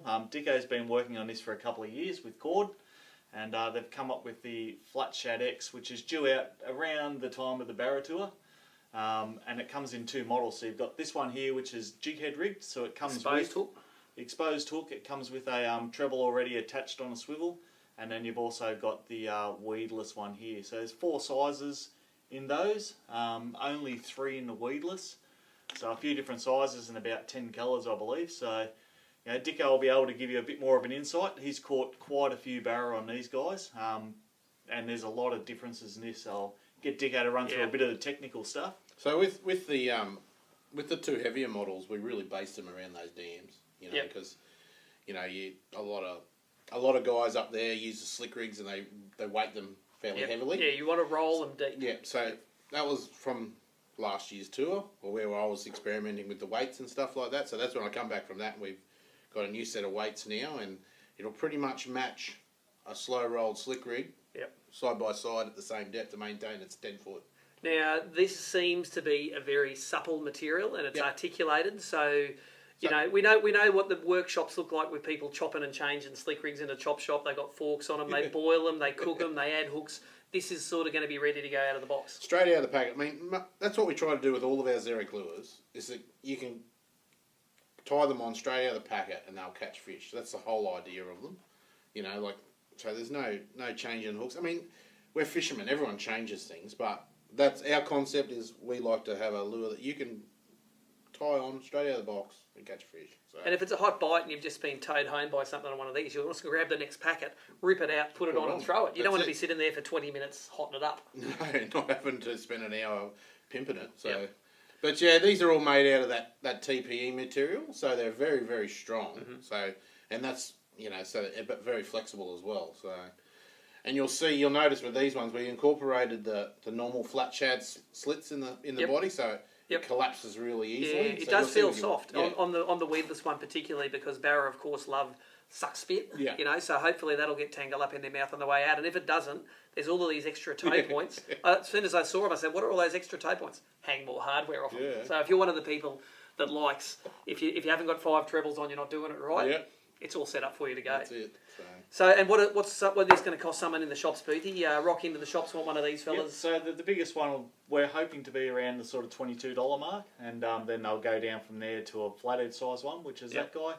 So if he's somewhere around the $15, $17 mark, it all depends on a whole bunch of things and when they arrive and how good the Aussie dollar's doing, I suppose. Yeah, and of course, there's not many tackle companies that are nailing it with supply at the moment either. It seems it's difficult to get a lot of things. Well, we're all getting better at it now, but yeah, we'll see how we go with these guys somewhere around sort of September, October. Now, what's the name of it again? It's called a Flat Shad X. Flat Shad X. So it'll be Flat Shad X weedless and Flat Shad X jig head.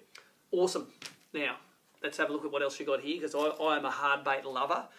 And I'm a white lure lover. You got a combination of it here for me. What's this fella? That's it. So we've had this one before. This is the Defiance from Xeric. So it's a 130mm one. Probably best known when it first released as a flatty lure, but caught a lot of barramundi up in the saltwater reaches. So what we've done is toughened it up. So it was made by Xeric, not by us originally. When we got the first ones, Cord and Dicko have seen some points they could strengthen up on it. And they've gone and strengthened those up to make it Aussie proof, because I think worldwide Aussies are pretty much known as good tackle breakers. Oh, we're good at busting stuff. Yeah, and I noticed those, they're not a mustard looking hook, they look like the BKKs. Those ones are, yeah. And that's interesting that you've got a real strong relationship with mustard, but if that's the best hook for this sort of lure, or if that's the one you can get hold of, I don't know how it works. But that's so because it was made by Zerek, they've chosen the best hook they could find on the market for it. So that's the one they've chosen. And it's a bit like with this style of lure. It's like a slow sink, it's not quite a suspend, but it's a slow sink. So obviously you've got to get the best hardware right. Yeah. You know, so we've gone for the strongest, lightest trebles we can do. So that's right. And at a glance, I know last year I pulled some jerkbaits out of a box with these hooks and used them the whole tour, and I thought they're going to be not strong enough, but by the end they are strong enough, and especially the ones that have multiple hooks on them. Yeah. There will always be a couple of points fine to hold and hold a big barra. So that's what I see. Like it's like our Zerek little fish trap. Everyone goes, "Oh, you got to upgrade the hooks." No, you don't. Straight out of the packet. Straight in. They're good. And there's also a deep and a shallow in this. Yeah, so we call it a medium diver. So one that'll go about 2 metres, and then the shallow diver goes to about 1 metre just on a standard retrieve. So a little bit shallower if you're jerking it, and also if you let it sink in the fresh water, it'll go a bit deeper if you need it to. There you go. Well done. Finally designing a jerkbait that you can sink into a snag and lose. Exactly. Boss will be happy with that. No point in not being able to lose them. That's awesome. It's great to see that viewers of ABT Live get to see this sort of stuff first. Boothie, final thoughts about the trade show. Are you missing being down the Gold Coast because it was supposed to be happening in a few days' time? You miss catching up with everyone? I'm going to miss the trade show terribly, and actually looking forward to the public day this time too. So it's a big miss, but we all understand the situation we're in, and hopefully we'll get to do it again next year. 2022, how keen are the public going to be to come in and finally interact with us again? Yes. It's going to be it's going to be really, really good to finally get the ability to show these people firsthand this new stuff again. That's great. For all the information on the Zerek Barra Tour, the Venom Rods Barra Australian Open, make sure you go to the website www.abt.org.au.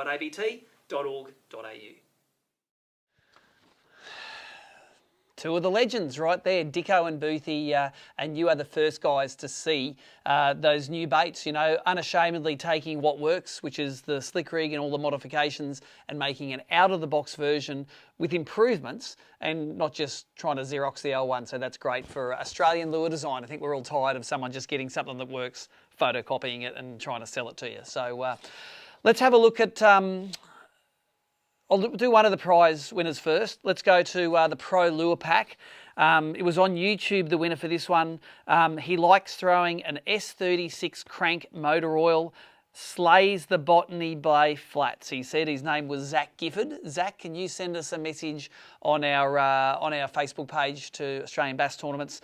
Kane Waller, if you haven't done so already, flick us a message with your address and stuff so we can send you one of these packed up packs. Quick look right now, Nicole, let's go to the Barra Tour calendar. I know right at the bottom is where it starts though, the Australian Open, 13th to 17th of September, just on the run up to that moon at Lake Awonga and Lake Mondrian. 100% payback, sponsored by Venom Rods. After that, goes to round one of the Barra Tour. We're at Lake Tinaroo, which is a 2-dayer, sponsored by Wilson. Straight after that, an all-nighter on Tinaroo, sponsored by Mollix. And then the month after's moon, we drop to the normal Barra Tour. So the first event this year at Hinze Dam, which will be a one-session event sponsored by Daiwa. Tuesday, the 16th of November, Hinze Dam, sponsored by Mustard. That's great because it's got the live coverage. And then we go up to Faust with the all-nighter on the 18th of November. And then the 19th will be the party night, or a few quiet beverages. 20th and 21st, the 2-nighter at Peter Faust Dam, and at that point, sponsored by Samaki, and we will be crowning the team of the year. So there you go. There's the Barra Tour for this year. The Zerek Barra series, very popular with everyone, especially after a few COVID lockdowns. Let's get on to our last prize for the night as well. We asked what is your favourite Bass Electric lake?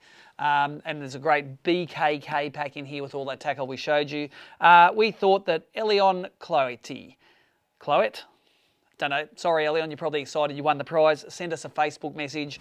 You think that Mugara Dam is a pretty cool lake to go fishing with your electric, even though you can put your petrol motor on there. So congratulations to all of the prize winners tonight.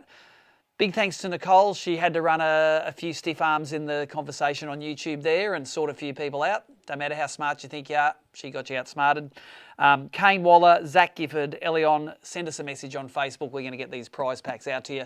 And at the end of the night, what we always do, we always have the room clearer. This is a test of 20-pound leaders that we ran that's going to run in the magazine in the August edition. But we're going to use it to clear the room out. So if you've got 20 minutes to watch about the technicalities of 20-pound fluorocarbon leaders, hang around. But I am packing up and going home. G'day, Steve Morgan here, Fishing Monthly magazines, and we've come on another field trip today out to the Platypus headquarters in North Brisbane, and we're doing the second of our in-depth line tests. This time it's about fluorocarbon leaders, and we've picked the 20-pound line class to test, and we're going to do quite an in-depth test. There's several things we can test with lines. We can tell you what's on the market. We can tell you how much you get on a spool. We can tell you how much it costs. We can measure quite accurately with these verniers the diameters of these lines compared to the stated diameters, and of course we've got their line testing machines here so we can test both strength and abrasion resistance. Now, the reason why we use a fluorocarbon leader on the end of a rod and reel is because, well, we've seen with the braid tests, braid, it's very visible in the water, but also it's not that abrasion resistant. We couldn't bring the absolute results of the braid test to you a while ago because the labelling and the categorisation is so all over the place. But this fluorocarbon, it seems like it's all pretty standard, and we can bring to you what is the thinnest, the most abrasion resistant, the most cost effective, and the best value for money fluorocarbons. So the tests are going to get started. Let's get stuck into it. So the first of the tests we've lined up is the diameter test, and this is actually the easiest to do. We've got a really accurate set of verniers, and we've got the line, and I'm going to measure it in 3 places, and we're going to take an average of those 3 measurements. So this is the scientific way we do it. Hold it up under not too much tension, but the same tension for each of them. First one, this gives me 0.39, 0.38, 0.38. And what does it say? 0.37. So it's pretty close. So this is Platypus's really cool line testing machine, and it does the job really well. You take the spool of line, we add the line to it, and it does it in a way where it doesn't actually pinch the line. And then as this rolls around, it measures the pressure being pulled up on here with this graph. So I'm going to go around here 3 times. I'm going to add it in. And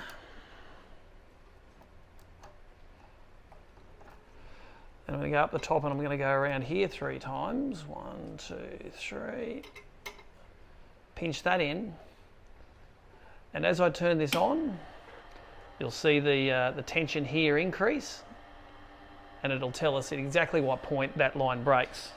This here's some Schneider, and this is the first of our 3 readings that we do to get an average.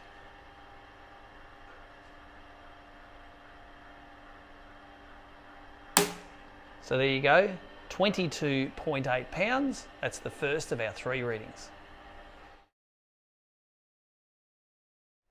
So one of the reasons that we use fluorocarbon is because it offers some sort of shock absorbing in the system, and although braid only stretches a couple of percent, fluorocarbon is supposed to stretch around that 10-11% mark, and then normal monofilament nylon line stretches at around 20 to 25%. So we can see in the example here, we're going to rig this Shimano line up here, and I'll just show you how much it stretches during this test. The braids were locking up and breaking quite quickly when we did the braid test, but just watch how many times this goes around down here. Keep an eye on how many times it goes around before this breaks. Remember, it's only stretching about 6 inches of line.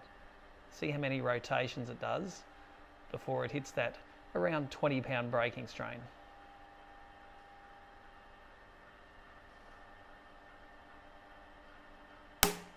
Bang, and there you go, 19.7 pounds, but it went around it 2 or 3 times and really stretches. So as for stretch, definitely stretches more than braid.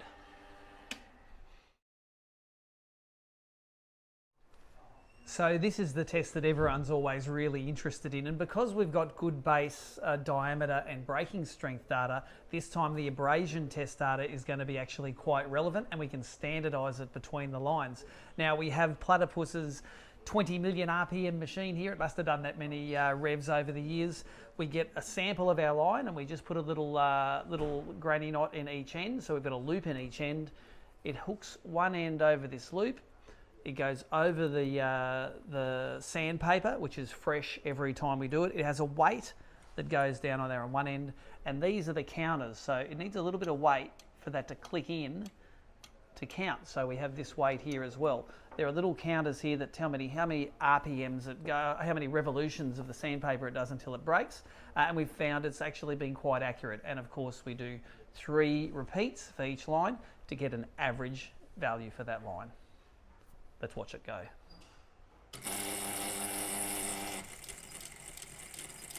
You see the counter ticking over here.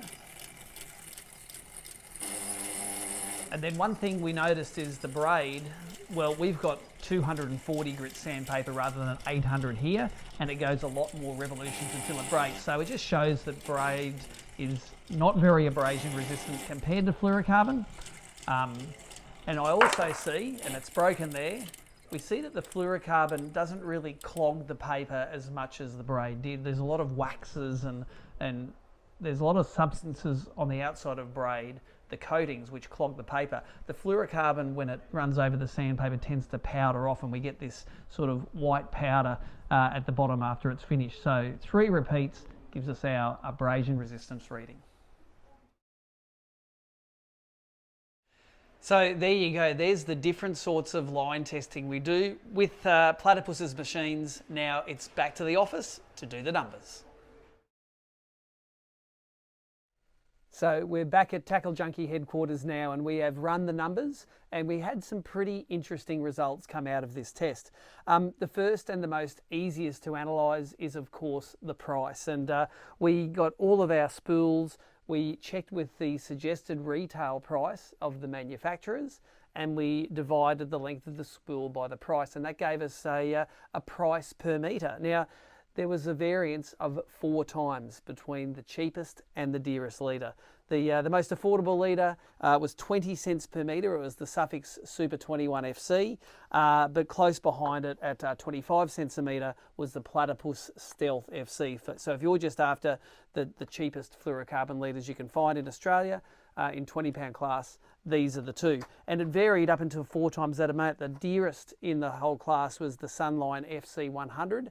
80 cents per metre, that one there. That's a 30 metre spool. And the second most expensive was the Asari fluorocarbon, this one coming in at 67 cents per metre. Now, I'm sure that not a lot of you actually really care about the price of the leader. If it's a good leader, you'll pay the money to do it, especially considering that you might only use 2 or 3 metres of leader per time. A litre of this may only cost you $2 or $3. And a litre of this one only maybe 60 or 80 cents. I suppose it comes down to performance, but when we're rating things later on, that's going to become important, so we'll come back to it.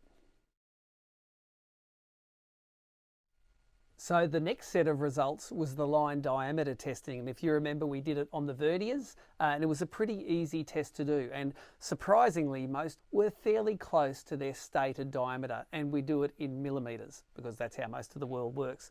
The leaders ranged from 0.3 of a millimetre diameter up into 0.48 millimetres in diameter, so it's actually quite a big variance as well. 0.18 of a millimetre is actually over 50% thicker. So later on in the test, we do a little bit of maths to help standardise this, but let's have a look at the leaders which came in the thinnest. The thinnest was also the cheapest. That Suffix 21 FC came in at 0.3 millimetres, and it states 0.35 millimetres. So it actually tested a lot thinner than it states. And then the Shimano Oshia leader came in at 0.34 millimetres. So they are the 2 thinnest ones. So if you're just after a thin 20-pound leader, maybe they're the ones to buy. The thickest was Berkeley Vanish. This came in at 0.48 of a millimetre, and you can nearly tell that when you play with it. It is a thick leader. More about this leader later on, but the second thickest was 0.46 of a millimetre, that Wilson FC shock leader. Now, all of this raw data, I've put it on the screen here, but it's going to be available in a future issue of Fishing Monthly magazine, and if you're in the trade in Australia, it's also published in the After Trade Annual for 2021. So there's the thinnest and there's the thickest leaders. It's going to be interesting when we start crossing thickness with abrasion resistance, strength with abrasion resistance, etc. So let's get on to that.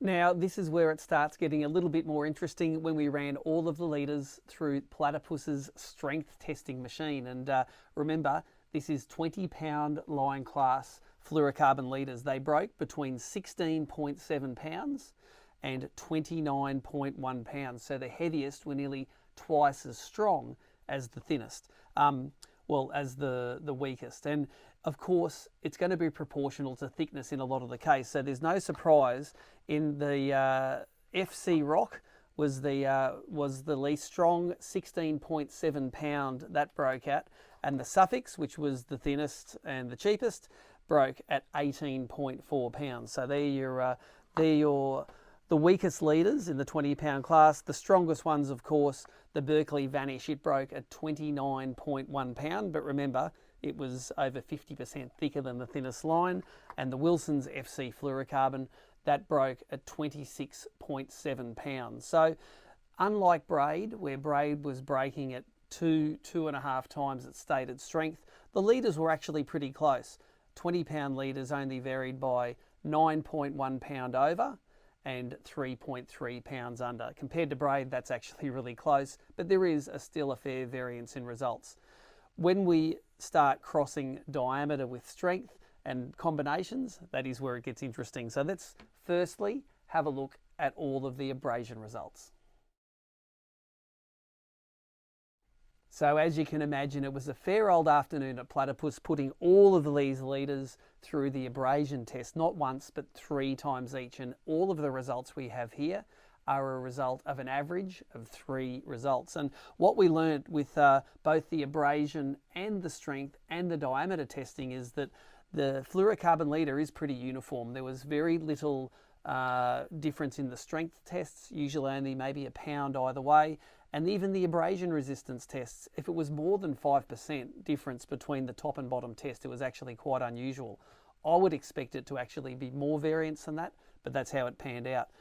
Let's get to the abrasion testing results. The ones that let go the quickest were the Sunline V Hard, 52 turns on the machine to drop. Now, compare that to some of the braids, which took less than 10 turns on a sandpaper, which was 3 or 4 times thinner than the gritty stuff that we tested this on.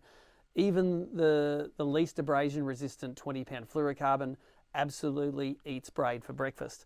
The second least abrasion resistant one was, of course, the Suffix Super 21 FC, 56 turns.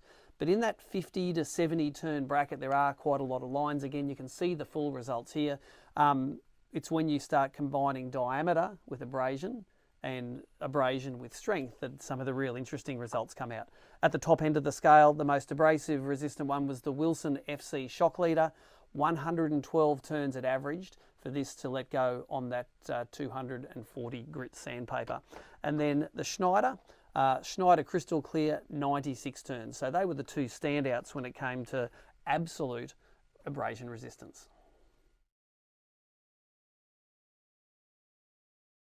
So it's when we start crossing these results and comparing, making it maybe apples for apples, that we start seeing some real results come out of this test. Now, the first comparison we'll do is strength versus diameter.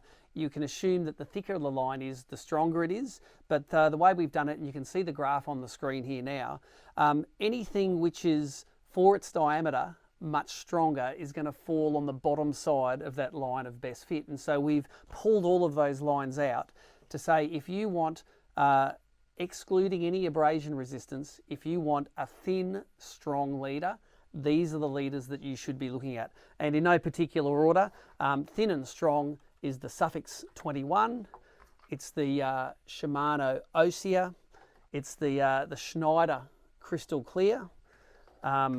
Even though it tested low, the Sunline V Hard is a very strong, thin leader. The Suffix 100%, the Black Magic fluorocarbon and the Asari fluorocarbon all sat underneath that line. So they were in the better half of the results for strength versus diameter. Remember, this is the leader you want if abrasion isn't a problem. If you're casting for fish on a flats that have no teeth, that aren't going to rub you off on anything, and all you want is a real low visibility leader, these are the leaders to look at. So here's the next set of results. This is when we plot strength versus abrasion resistance. And you can see the graph here now. Anything which for its strength is particularly abrasion resistance will show up above that line of best fit. And again, in no particular order, and these are the leaders that I'd be looking at if you were fishing rough country, you're fishing barras, or you're fishing threadies, things which have rough mouths. This is the leader I'd be using because it is particularly abrasion resistance for the strength of the line. And I would be looking, in this case, at the Wilson FC shock leader. The Schneider comes out really well in that test. The Asari is a little bit closer to the line, but it still comes out above the line. The Suffix FC100, Shimano's Osea leader, the Sunline FC Rock is a good leader for that. Platypus's Stealth FC is only just above the line, but it is above the line. And the Sunline FC100, they are the 8 of the test samples which have above average abrasion resistance for their strength. Now here's another really interesting set of results. It's the diameter versus the abrasion resistant line. So have a look at this graph here. Anything which is particularly abrasion resistance for its diameter shows up below the line. So these 6 lines below the line are the ones that are going to be really interesting to you, and they're the ones that are particularly thin for their abrasion resistant characteristics. And of course we get the Suffix 21 fluorocarbon. We get the Suffix 100% fluorocarbon sits in that category, and there's only 6 that have fallen below the line here. The Siglon FC shows up in this category for being a thin abrasion resistant line. Shimano's Osea shows up again. Asari's fluorocarbon, that shows up in this category. And here we go, we're seeing again the Schneider crystal fluorocarbon popping up in the thin but abrasive resistant lines. So here's the last one, and this is a little bit more mathematical because we wanted to tease out that correlation between abrasion resistance and diameter. Of course, the thicker and more material there is in the line, the more difficult it's going to be to abrade through it. So to factor in that, we actually have worked out the cross-sectional area of the line. So as the diameter goes up, the amount of area of that line goes up, and it goes up in a logarithmic fashion. So a line which might only be 50% thicker might have 2.5 times the surface area, the cross-sectional surface area to abrade through. So we've done a plot, you can see it up there now. It's the abrasion resistance versus the surface area of the line, and these are the lines that came out on top there. It was the Wilson's fluorocarbon. Even though it was the most abrasion resistant, it's still above the line when it comes to the diameter. Abrasion resistance per diameter. The Sunline FC100 comes up there. The Schneider comes up again, as does the Asari fluorocarbon. The Suffix 100% pops up in there, and even the Super 21. It wasn't the most abrasion resistant line, but compared to its the actual amount of material in, it was very abrasion resistant. And of course we have the Shimano Osea leader in there. So that was, they're slightly different results from the overall abrasion resistant results. These are the lines that for their amount of line in them are particularly abrasion resistant. So have a look at those on the shopping list if that's what you're after. When it came down to it, we had to work out a way of how do we crown some of the champions in here. So I thought a good way to do it would be which lines turned up on the right side of that line of best fit in every one of our tests. And there were only 4 lines that did that, and they were the Asari, it showed up on the right side. There were also the Schneider, there was the Suffix 100%, and then there was the Osea. So we've whittled all of those lines there down now to the top 4. Now, any of these 4 lines, Asari, Schneider, Suffix 100%, and Osea are going to be a good leader material, but what's the best way to split them? And we thought, well, let's go back to the price. And that's when it makes it interesting, because I think the winner at 39 cents per metre will be the Schneider. For the characteristics it has, it's the cheapest per metre leader which is out there. At the other end of the scale, There's the Asari, it's 67 centimetre, but it has all of the right characteristics. And of course, the Suffix and Shimano sit in the middle. So if you're out looking at leaders now, you can go to Fishing Monthly magazines when the article comes out. It's going to come out after the middle of this year. You can have a look at all of the numbers, or you can pause this video and, you know, and write all the numbers down from there. But you can have all of the raw data and do your own calculations, because for us, they're the 4 best leaders on the market, and there you go. There's the winner when it comes to price. So got any interesting comments? Whack them down there below, especially keen to hear from mathematicians and statisticians to tell us where we went wrong. But as far as I've seen, this has been a pretty comprehensive test of all of Australia's 20-pound fluorocarbon leaders that we could get participating that are in the market today. So Steve Morgan, Fishing Monthly magazines, taking off the lab coat, checking out.